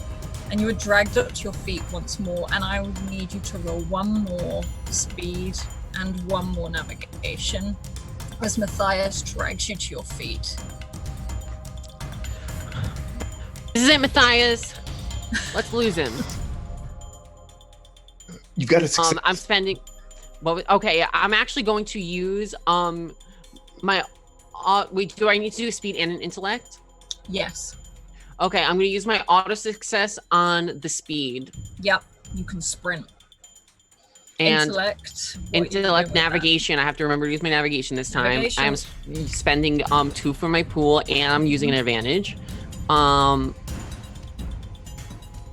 Okay. You start running. Nice. You manage to weave through all of these different these alleyways. You can see you are back in the alleyway that you first entered in. You can hear the running of footsteps on tiles of roofs from above. There seem to be more of them now, especially since you're with Matthias. And they jump from these roofs and land on every side of you. I'm gonna roll one more thing. Okay. You stand there and you are surrounded. And you have Matthias is grabbing hold of one of your arms. And you look in every direction, and every single way you look, one of these creatures, one of these shadow things stand. I say Yep. I say to Matthias, they want you, not me. Let me protect you. And he looks over at you, almost completely ignores what you say, and you feel him starting to heat up again, very much like he did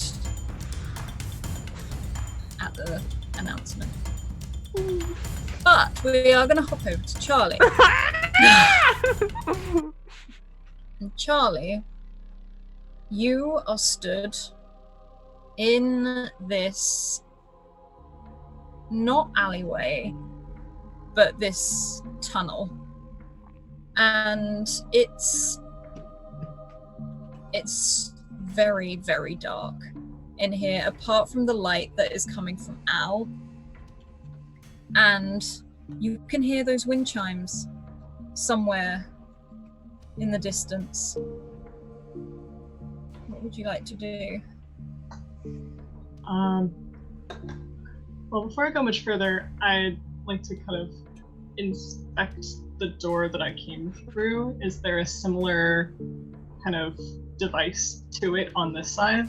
Yeah, you can see the same symbol almost almost like in mirrored place. So you could easily get back out again. You feel like this is like the floor itself is well trodden. So you get the real feeling that this is used quite a lot, but you also get the feeling this is old. Is it stone? Like, are we underground? Yeah, this is like stone. This is, you can see where it's almost like it's the start of a cobbled street, as if the street started and someone has actually put a wall over it, like it was a street at some point. But the walls itself are definitely carved directly out of the rock. Interesting. Do I have a sense of where I am in relation to like major landmarks in the city? From where you came in, you know that off to your left, if you're facing forward down this tunnel, off to your right, a way off because of the waterways, you know that the academy is in that direction. It's a long old walk, but there's definitely like the north way where you're facing is the direction of the church. And then off to your left, you know where there is the tangle and the lower levels. Okay. Are there any other paths that branch off of this one, or does this one just go straight forward? This seems to be fairly straightforward. When I say there's paths off, they more look like inlets, where there's some crates that have been stored. These ones look open and empty. It's probably like a dumping ground to get rid of them. You can see almost like these platforms with wheels on that would use as pulleys. Again, most likely probably for these crates. I am taking my time, just like patting down this path towards, or just following it really, and just kind of keeping an eye out for any mostly looking to see if there's like storage, because I'd like to know what's in these boxes, and also where these people are going. Okay. Could you roll me an intellect, please? Are you approaching like the crates to have a look, even though they're empty? Sure. Or, Yeah. Okay. Roll me a straight up intellect, please.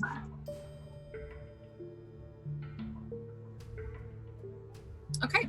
You can look into these crates and you can see that same almost like burn branding of the symbol on the outside of the crates, very much like you saw them do at these docks.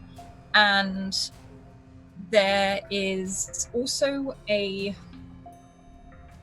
it's strange because you can't see anything in the crates, but as you touch them, it's almost like your own static shocks you.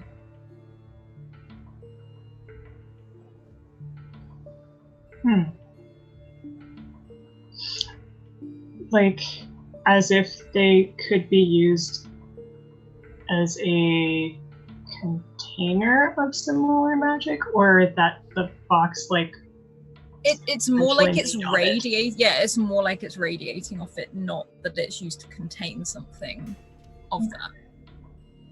It also looks at all these boxes of different shapes and sizes, all these crates. It doesn't look like it carries one specific thing.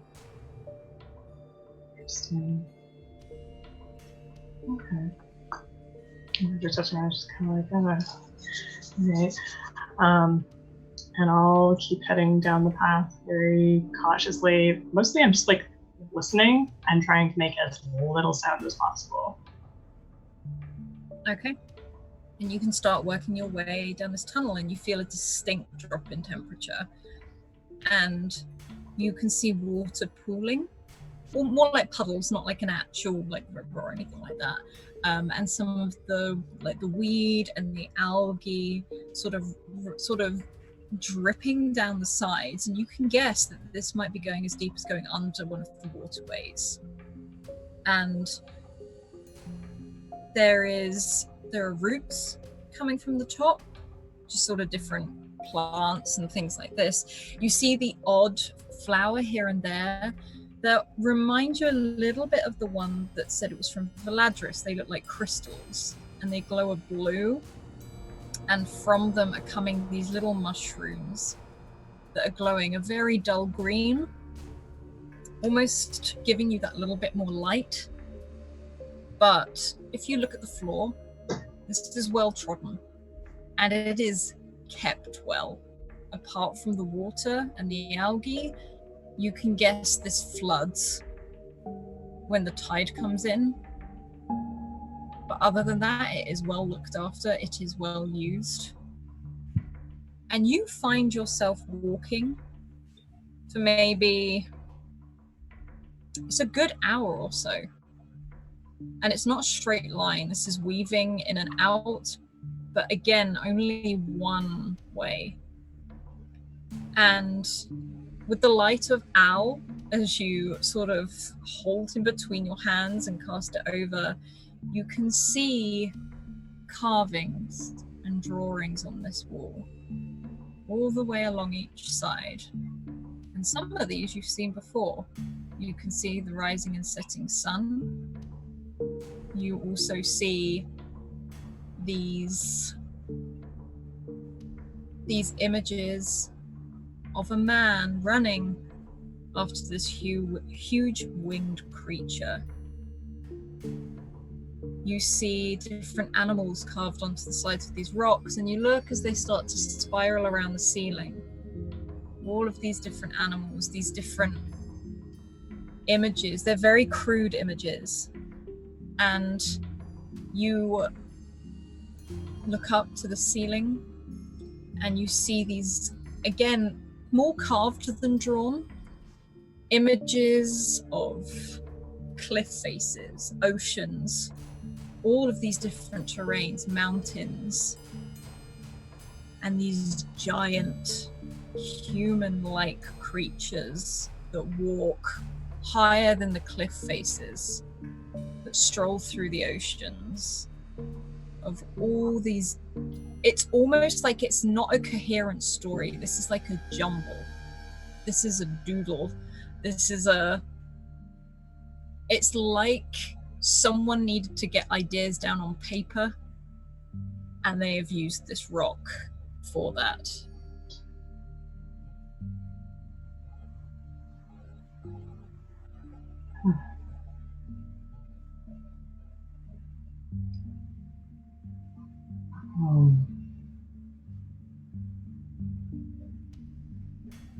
I'm gonna keep following and taking note, and I actually go to like pull up my phone to like take notes, and then realize I should probably silence this. So like turn off the sound on my phone. Probably a good idea. And the brightness and everything, and take down a couple notes. I don't dare take like a photo, being with like flash in here, but yeah, just like of the specific carvings that like I hadn't seen before, like the giants and some other things that, yeah, I'm definitely thinking about what I've seen on that sphere and the story that Matthias told, and just kind of like very much in a confused but curious way. I'll keep going forward. And you can keep walking. After a while, you walk past, and you have a distinct glow above in the cave, almost like dotted, as if it's seeping through all the cracks in the rock. This very orange yellow glow, which you've seen from the season tree before. And it sort of swims over the roof for a bit before fading out as you pass it. And you walk further and further until you reach the end of this tunnel, where it's almost like a cavern opens up. There's stalactites and stalagmites. You're very low under the ground, and you see lots and lots of crates piled up, and lots of watchers marking them down.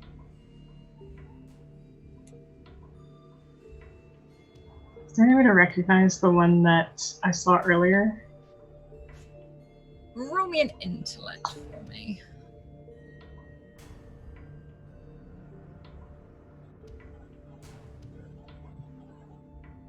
Okay.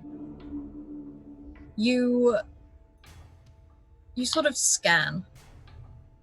You look over, and you can see this watcher. In fact, you see both of them. You see a male and a female. One female, very, very, almost white blonde hair, which is pulled up into a bun, very smart. And a man who is equally smart, with that same white blonde hair. If anything, you could swear they were probably siblings from the look of them. And they are talking to different people. They don't seem to be like joined at the hip, but they do always come back to each other. They seem to confer, and one of them, you can see, especially on that roll, looks slightly confused and nods and walks away, and you see them disappear again, almost like into the side of the rock.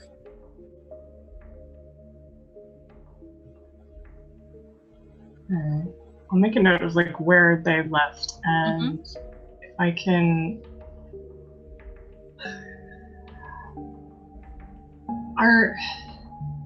So the new arrivals of crates are being kind of looked at right now. Are they being opened? None of them are being opened. Okay. They are all, if anything, just receiving more brands, and they're being catalogued, and they are being moved. Are they going all in the same direction? There is another direction. It almost looks like a police system, like a lift, where they're putting these crates onto and they're being lifted up.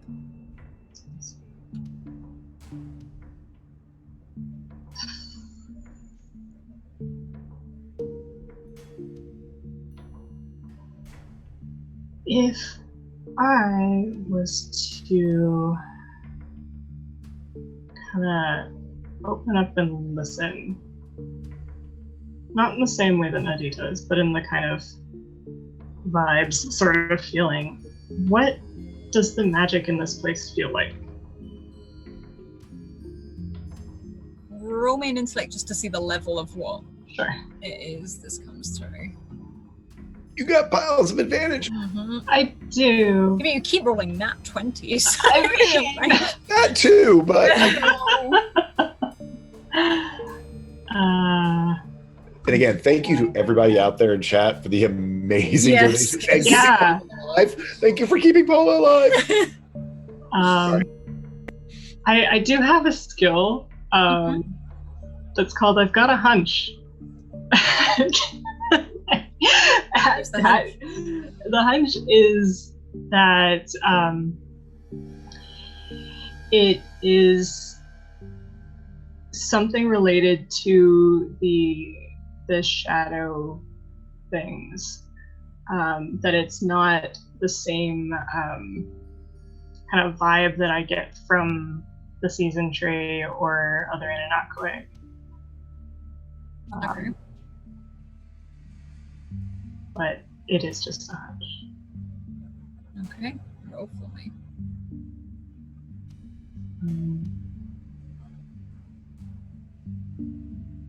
I don't know. You know, let's use advantage just in case. I haven't done this with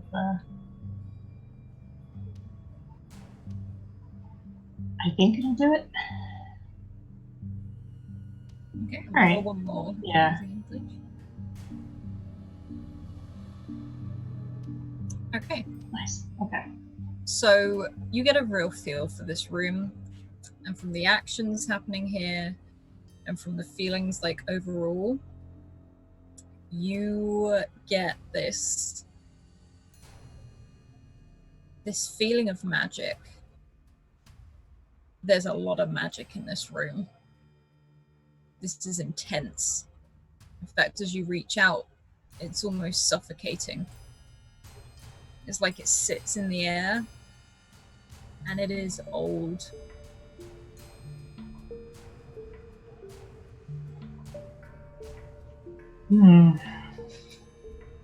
Is it the same feeling coming from like the space as what's in the crates? Or am I getting any? You're getting it from the room in general, Okay. but that could include the crates. It could include the fact that this room itself might have something about it. It's kind of a similar feeling to what you get when you're near the season tree when I say old magic. Yeah. Okay. I'll wait for an opening. I'd like to investigate the nearest crate. Okay. Just sneak over very, very carefully. Also, while I was looking around, do any of these people have Inanakwe? There is not a single Inanakwe in this room. Interesting. Okay. Well, I will show you over and do my best to lay low. Okay. I think even You can- despite... Sorry. No. You can shift over towards the crates. I am going to offer you a GM intrusion. Is here. Oh,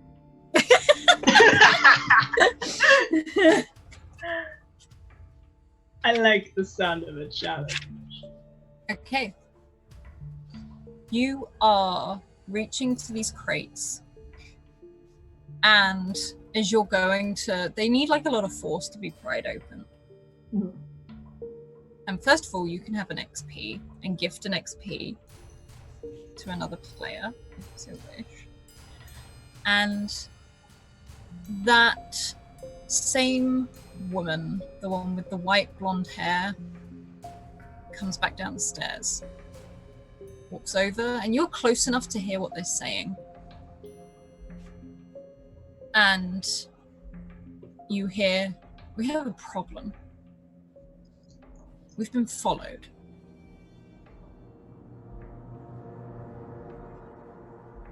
And the man pauses, sort of looks around the room, and leans in. Is it going to be a problem? And the woman sort of looks to him as, not at all. We have the child, and we are going to have the situation dealt with. But I need you to come here and interrogate with me because I need to find out what she knows and how she found her way in here. And there is a curt nod, and they both walk away up the stairs.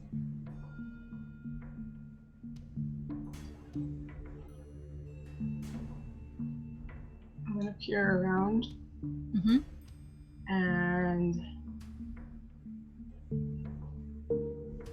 I want to change the disguise I'm wearing to one of the uniforms. You can do that.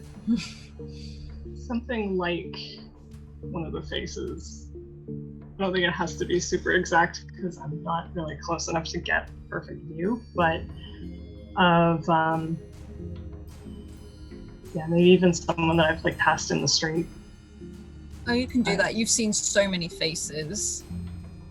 You can either mix them up together, or it can be someone you know, or have just passed. Just someone I've passed. And I am going to gonna wait for a moment where no one's looking directly my way and stand up as if I was always there and follow at a bit of a distance. Just I was going the same direction. Are you using fast step, or are you just going? Well, how far are they away? This is a big cavern. They're not super far away, but you can see the steps they've gone up to, and you can easily work your way to this if you would like to do that. Okay.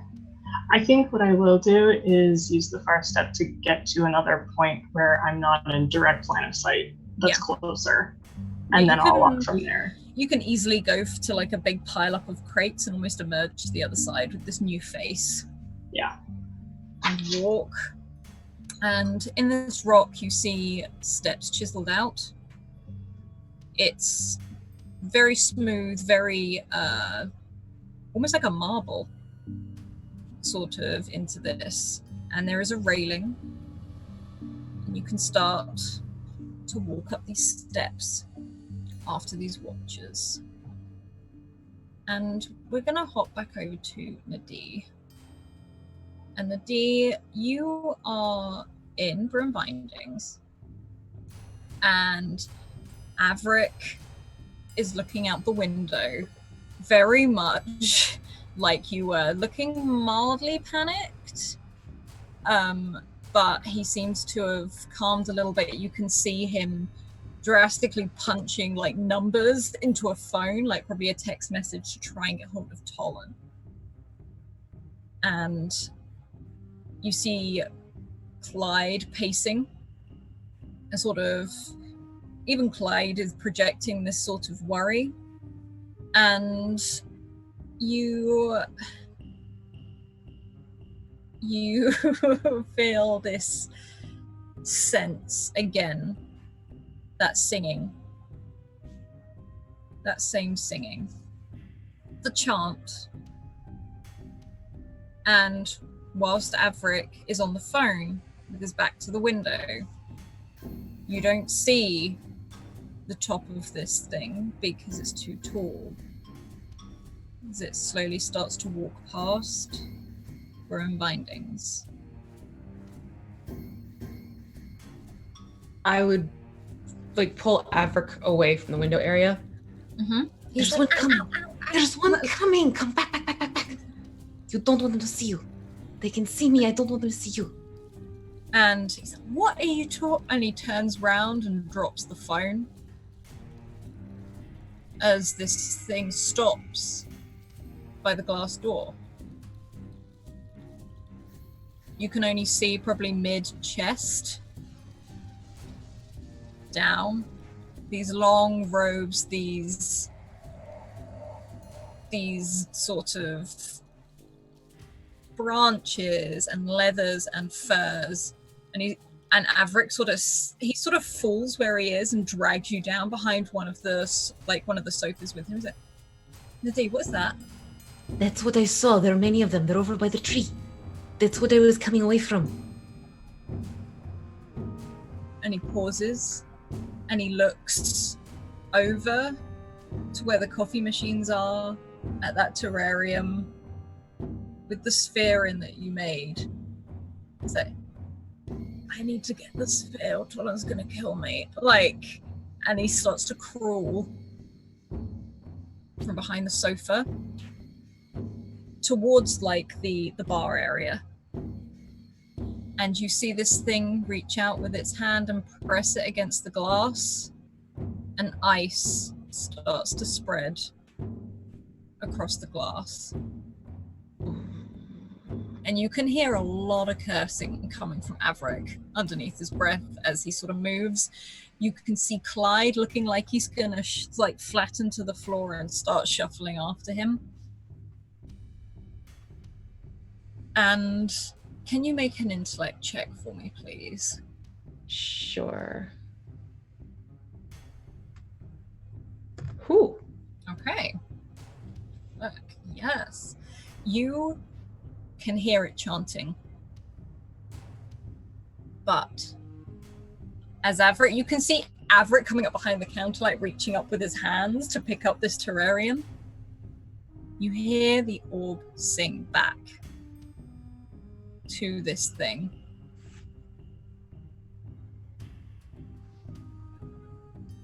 Averick is singing back to it. What? They're singing to each other. There's a chant, they're singing, and one sings, the other calls back to it. The sphere's responding to the thing. Wait, come here. And he sort of gestures to this trap door behind the bar. Okay. It's we should go in. Definitely should go in. Come on. Okay. And he's lifting this up, and he passes you the terrarium. So you should take the terrarium. Yeah, he passes you the terrarium, and he doesn't take his eyes off this thing as you see this ice creep along the whole window of Bruin Bindings. And as it does, these icy little vines start to sprout with icy flowers and buds and berries that start to glow. And that is the last thing you see when Averick sort of shoves you down into this thing. He sort of takes one last look, calls to Clyde, who very hurriedly follows down after you, and very quietly closes this trapdoor. And you are currently in darkness, apart from Clyde and Prima, who is giving off this light. And Averick is using them almost to sort of come together, and he's blocking this thing up, this trapdoor.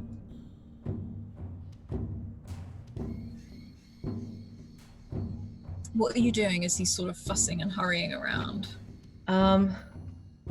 Could I use hedge magic to sort of camouflage the trapdoor? Yeah. Make it so the line sort of works around? What, so sort of make the line disappear so that it's... Yeah, so they couldn't tell that was part of the trapdoor, but we could still know it's there. That's definitely what I would want to do with that.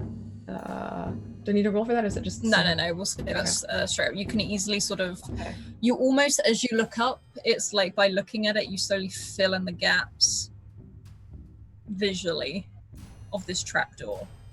As Averick is moving things around and sort of pauses. He's like, put the terrarium here. All right. And you can see Averick looking at his terrarium like, shut up! Like, he's almost just arguing with this thing again, like he has so many times before. Yelling at it may not help. It's like, thank you, Mirrors. Sorry, just a big thank you to Mirrors. So then I'll look at the sphere, and I'm gonna try and get, like, you need to be quiet for us right now, okay? Please, thank you very much. We want to keep you safe. And you hear Averick going, hear that? Safe. And it's almost like it stops singing immediately. Okay, thank you very much. That's a good little sphere. And Adi, as you look at this, all those markings telling that story around it start to light up as the singing from these creatures get louder and louder. Now he's glowing. She'll look at it. Now it's glowing. Which is better, glowing or singing? And like Averick takes off his jacket and covers the terrarium because he doesn't know what to do. Okay. Alright, we took him into the night. It's a bird. Okay. This is fine. Your damn phone. Like you can see him like yelling at this phone as he sends these messages to Tollum. He can't. How is he going to get in here if they're at the front?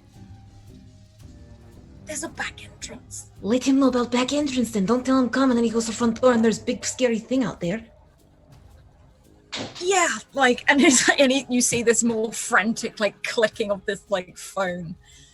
And we will hop over to Tollum. I need another beer. I need to get one. I wish I had one. Okay. And you, Tollum, are walking down the streets and you distinctly feel this feeling of this breeze and these creatures moving. And you come up to you're not at the season tree yet, but you're approaching down one of the alleyways, one of the streets towards it. And I need you to roll an intellect check for me, please. I'm going to use an advantage. Okay. Thank you for all of the amazing things. Yeah. I guess here's a question. Yes. If currently, since I'm focusing on the music, it makes me perceiving everything else one step harder. That's just part of the thing. So I don't know if that's what this is, but just reminding you of the fun of this game. Yeah, let's with an advantage. So let's see what we get. A 15 and a 19.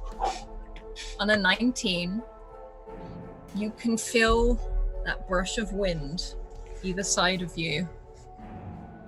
And as you pause, there's a strange feeling in the air, again, like a thick magic. Almost like when you've been passed by a magic user or something to that effect. So it's like a pocket of magic that moves. And as it does, some of the lights that are triggered by magic, some of the lanterns, they burst. Almost like it has a power outage, like they overload. And you feel the top of your hat get very, very warm. And it doesn't do anything, but you can feel it warm up. And you see a slight wisp of blue from that bear pin that sort of swirls around you for a second, and it looks like it leads towards this thing. And as you approach this big open space, you see the season tree towering up into the sky.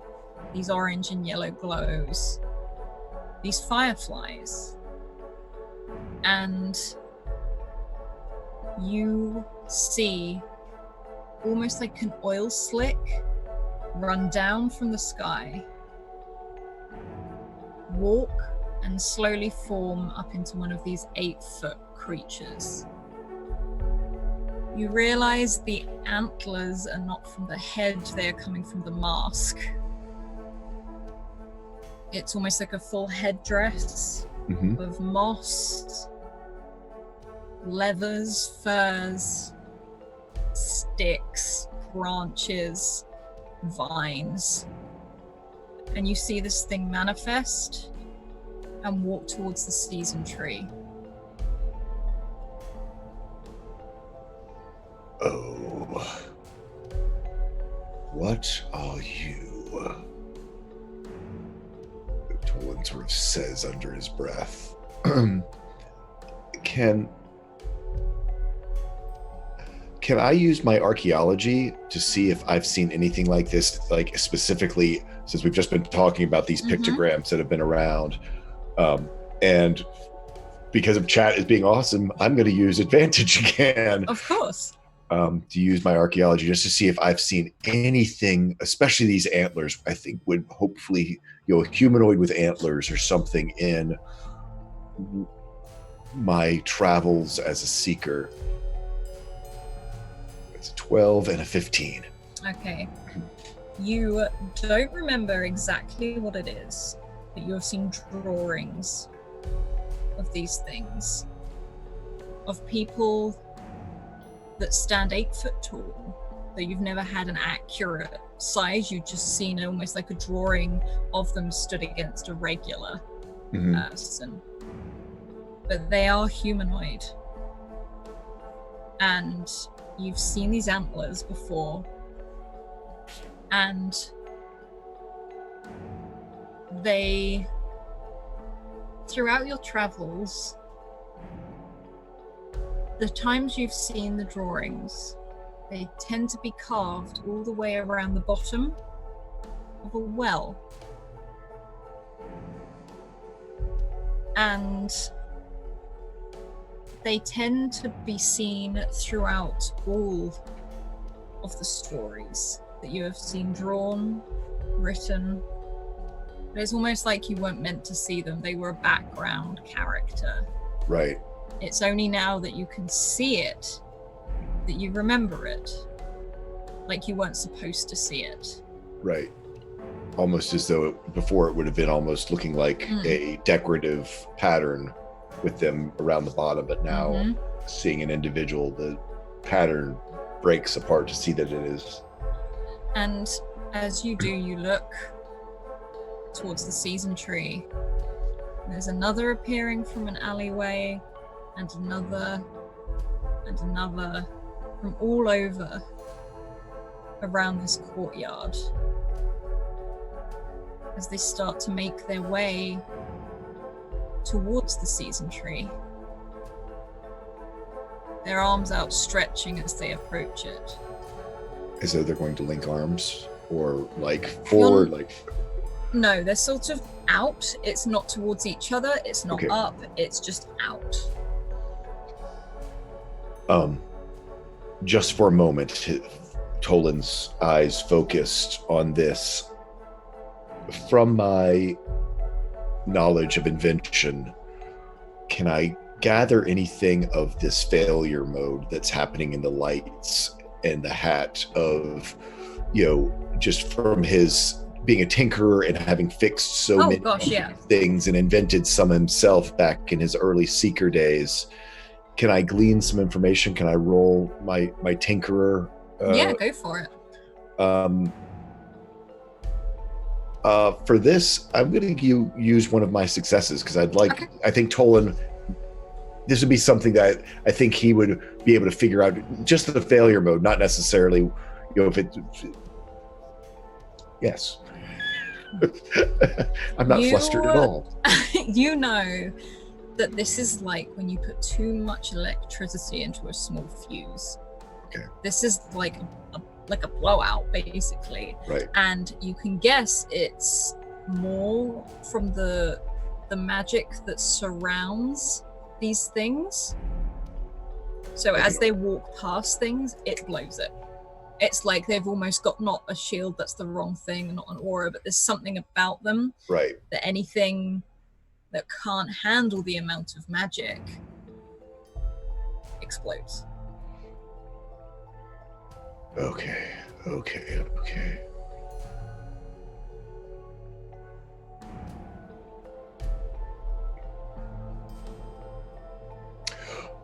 I know.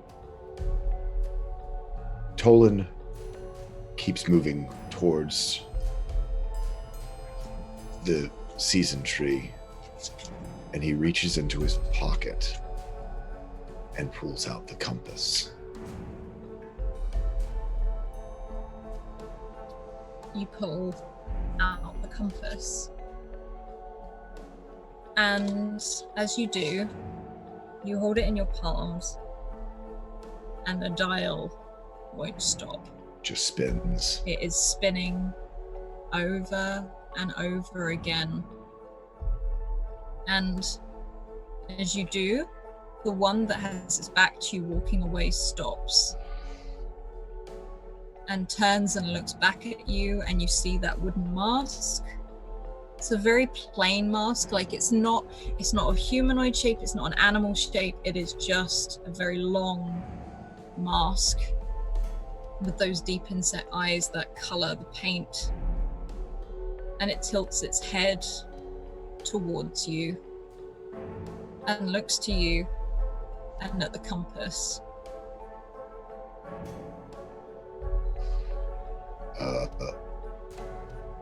Tolan kind of looks at it, very shocked at it. Don't let me interrupt whatever you're up to. Your friends have gathered over there. It's all well. Are you guarding it or something else? And it takes a step forward towards you, and you hear that the brushing of leather against wood and furs and shells and these little black orbs that sit almost like a necklace across their chest. These shells that rattle. And it takes 2 steps forward. Now this thing towers over you. And it starts to lean down. Its head still tilted, looking at this compass as the dial spins. And it pauses and looks back at you. I need you to make an intellect check for me, please. Okay. I'm going to do it I'm using another advantage. Thank you, chat, because you all rock. It's an 8, whew, and a 14, a little better. Okay. I've got a thing I'd like to do, but yes. Go ahead and if you want to resolve this first. When it looks... This creature, this thing looks up at you, and it's very close to your face. And through the mask, through these deep set eye sockets, you see a pair of eyes that look back at you. They are the color of oil. They do not seem angry. They do not seem happy. They don't seem anything. Seeing that and having seen the oil in the sky and the oil on the sphere, Tolan, seeing as it took some notice of the compass, sort of holds the compass to show it to him and sings the greeting of the Inakwe. Johnny Hare.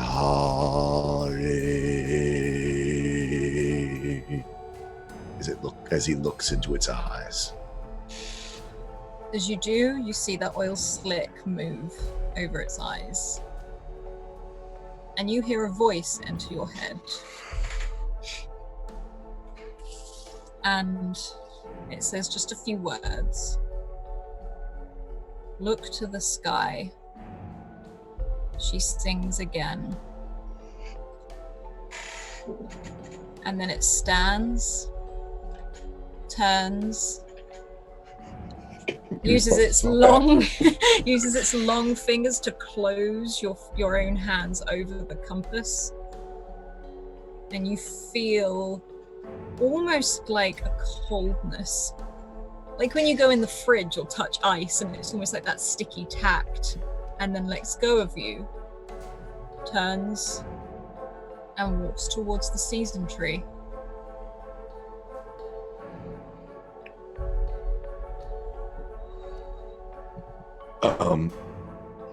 Tolan gets goosebumps too because I got him. And Tolan just, I think, instinctively does look to the sky to see if it's changed at all. And you see that oil slick move almost at the exact same time as those eyes did.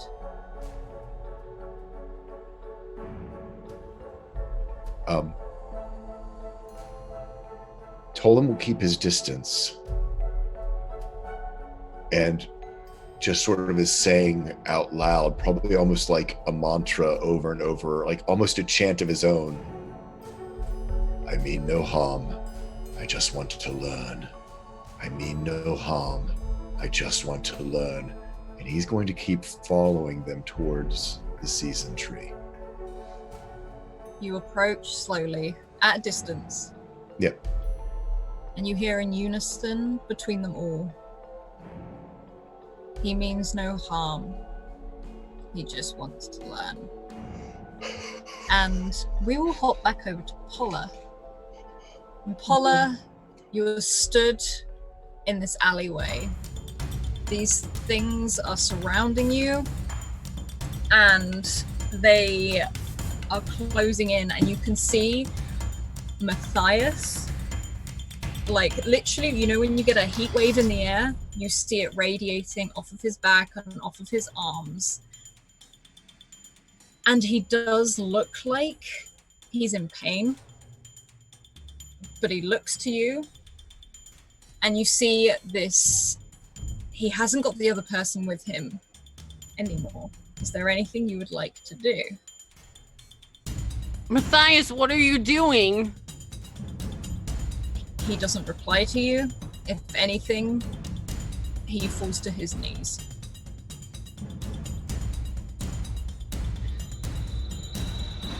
I try to scare them away. I'm like, go away! Go away! The more he radiates, the more start to appear from the different alleyways.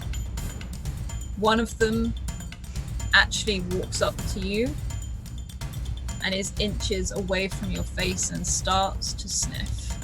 I punch him. Roll a might for me, please.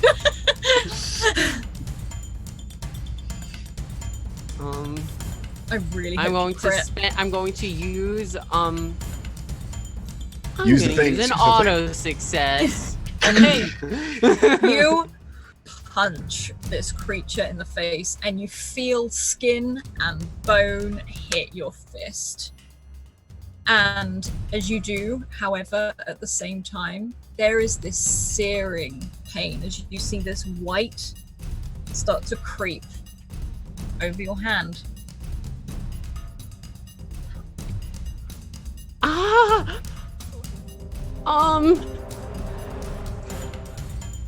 It sniffs and it leans closer to you. It's sniffing the locket. And then it sniffs more and looks past you and looks to Matthias. I rip the locket off, I like hold it in front of his face, and then I throw it as far as it can. You throw this locket. You see it sail down this alleyway from where you came, and you see it roll and clatter on the floor. As you do, it bursts, and you hear a screech of an actual bird sound as a huge green kestrel shoots out and flies directly towards you.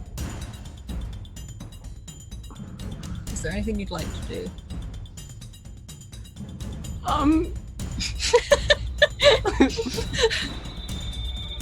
I duck. You duck, you cover your you throw your hands over your head, and you feel almost like a cool flame engulf you in this green-like sphere before it comes to around sort of your body and almost forms around your body. And this creature sniffing you again, sniffing that magic, reaches out to touch you, but recoils. It can't touch you. You do, however, see it flickering and fading. Oh, I quickly, as I can, try to like grab Matthias by the hand. I don't care if it's hot, and try to pull him out with me. Okay. Now, through like the barrier of like the circle. Are you going through all these things, or are you scaling walls, or what are you doing? You know what? I am gonna try to do some like a little parkour. Yeah. So I'm gonna try to like I'm gonna target the nearest fire escape and try to like make my way up that. Fire escape you can easily climb. There are steps. You can see one like this cast iron fire escape. You can start going. Matthias is not slow, but he looks like he's in pain, but it's like the adrenaline is getting into him. It's kicking in. And he's almost pushing you up above him as much as you are dragging him with you. These things start piling onto the fire escape and they follow up and they're reaching for Matthias. Do you get on the roof? I try to get Matthias to go up first. It's more that he's too slow. All right. With this pain, you can see him every now and then. He sort of holds onto the railing, sort of gasping for air. But keeps moving. He's just like, go, for goodness sake, I'll catch up. And he starts shoving you up these stairs. And you can still hold on to him, and you can be dragging him at the same time. So he basically does keep up with you. He's not like he's not lingering back. Get up here and we'll knock off the escape, Matthias. He's like, I'm coming, and you sort of run. Are you getting onto the roof, or are you just going to the top of the fire escape? We're gonna the roof. Okay, you'll be able to get onto the roof easily enough. It's gonna be keeping your balance. So I'm gonna get you to roll a speed. I actually have balance as a skill. Okay, then roll balance for me. I'm going to also use an advantage, and Perfect. I'm also going to put in 2 from my pool. Perfect.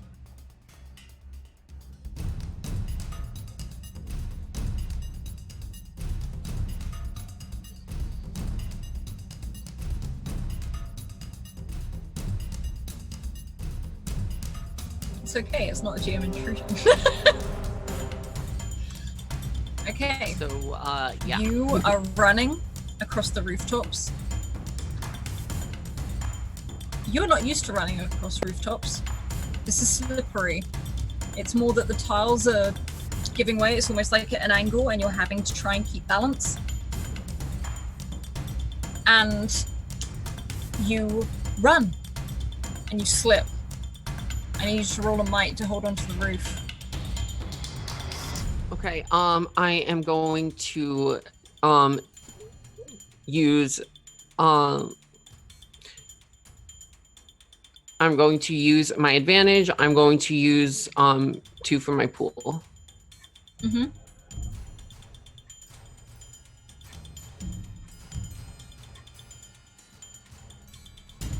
Okay, you slide. You actually take off some tiles as you do.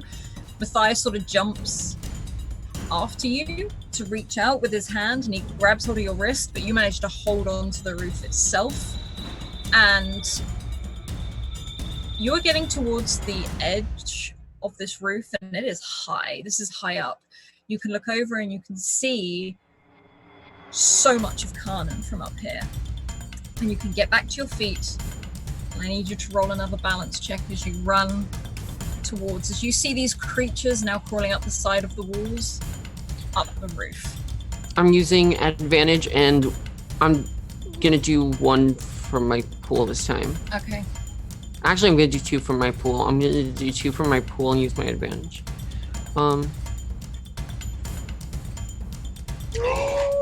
Yes, you run, you sprint, and Matthias is right behind you as you start to run, and you don't need to, like, it's almost like you've done it once, you can do it even better this time. And you run along the small point of this roof as you run, and you can see all the stars in the sky. You can see these fireflies buzzing around you as you and Matthias sprint, and Matthias is glowing now. And you run towards the edge. There is a big gap between you and the next roof. These things are crawling up the roof. You think you can make this jump, Matthias? And you can hear him just like cry. It's like, yes, no, I'll be fine.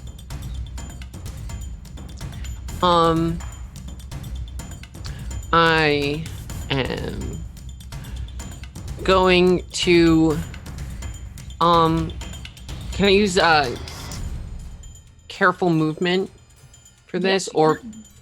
yeah, okay. If you want to use careful movement, I'll say that would work. All right.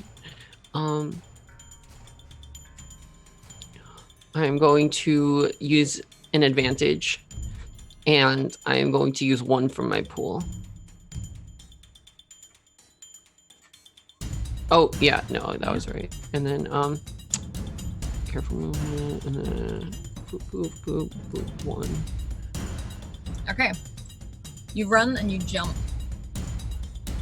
You feel there's that moment where you have absolutely nothing beneath you, and you're running through the air, like, and you fall. It looks like you're about to just miss when your fingertips land on these tiles. And Matthias comes crashing next to you as some of these tiles fall off.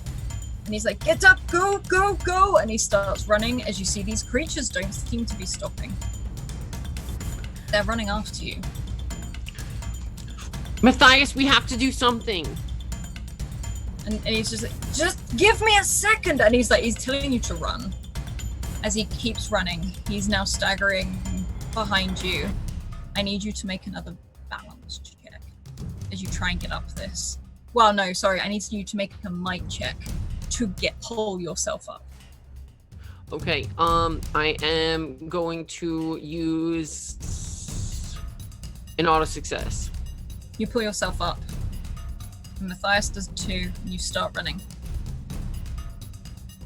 I now need you to make 1 more balance check. Okay, I'm going to use an advantage and pull 1 from my pool. Yep.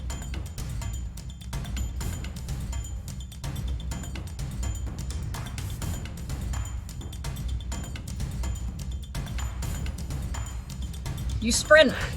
You sprint all the way along this. And you run fast, and Matthias seems to be getting faster as well. You both run across this rooftop. You can see the church in the distance and the academy lit up at night. You also see behind you all of these shadow creatures running and landing on the roof. Strangely efficiently on the same one as you, and crawling on all fours towards you. You get to this high point on this roof. And you get to the edge. There are no more roofs. However, Matthias, hang on, roll, comes barreling into you and sends you both off the side of the roof as his back explodes into a pair of fiery wings. And you start plummeting towards the ground.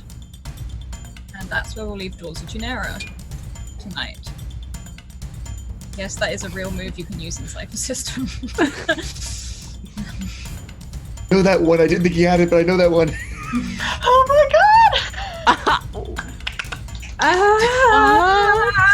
god! Matthias is a fire angel. Matthias is a fire angel.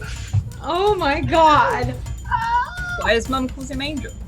So, Of course, that's why his mom calls him Angel. Of course. that's why she's Told us- like, you even told us that. Like, He's a freaking angel.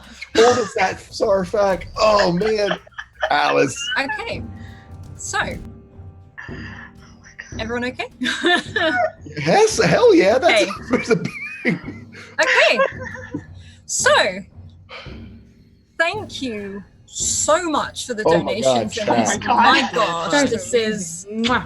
like just- your support means so much, and it means we can do things like this. So, thank you so much, and I think they needed them this session. Well, So, thank you. Otherwise, we replay this every Friday. Please come and sit and chat with us as we rewatch it and chat about it and all these fun stuff. Also, please go yell into the Discord about your theories or if you had a favorite part or anything, because I know I will. Otherwise, please check out all the links that are coming up in chat now. And a website. Yes, the website. Oh, the new website. Julie made an amazing website, and I love it, and I look at it every single day because I have a problem. There's a new section. There is a Keep new adding more. section. There is a new section where you can go and see some of the NPCs and what their link is to Dunera and what role they play. There are spoilers. That's what I will say. So if you haven't caught up yet, please don't. Like, go and have a look if you want a surprise. Otherwise, a huge thank you to our wonderful sponsors in the form of Bird in the Storm and also Mage Hand Press. And you can see all of their links there. So please go and check them out. Otherwise, keep evoking emotions and we'll see you next Monday. Bye. Don't mind the shell-socked players. Yeah, right? Bye. Bye. Thriving.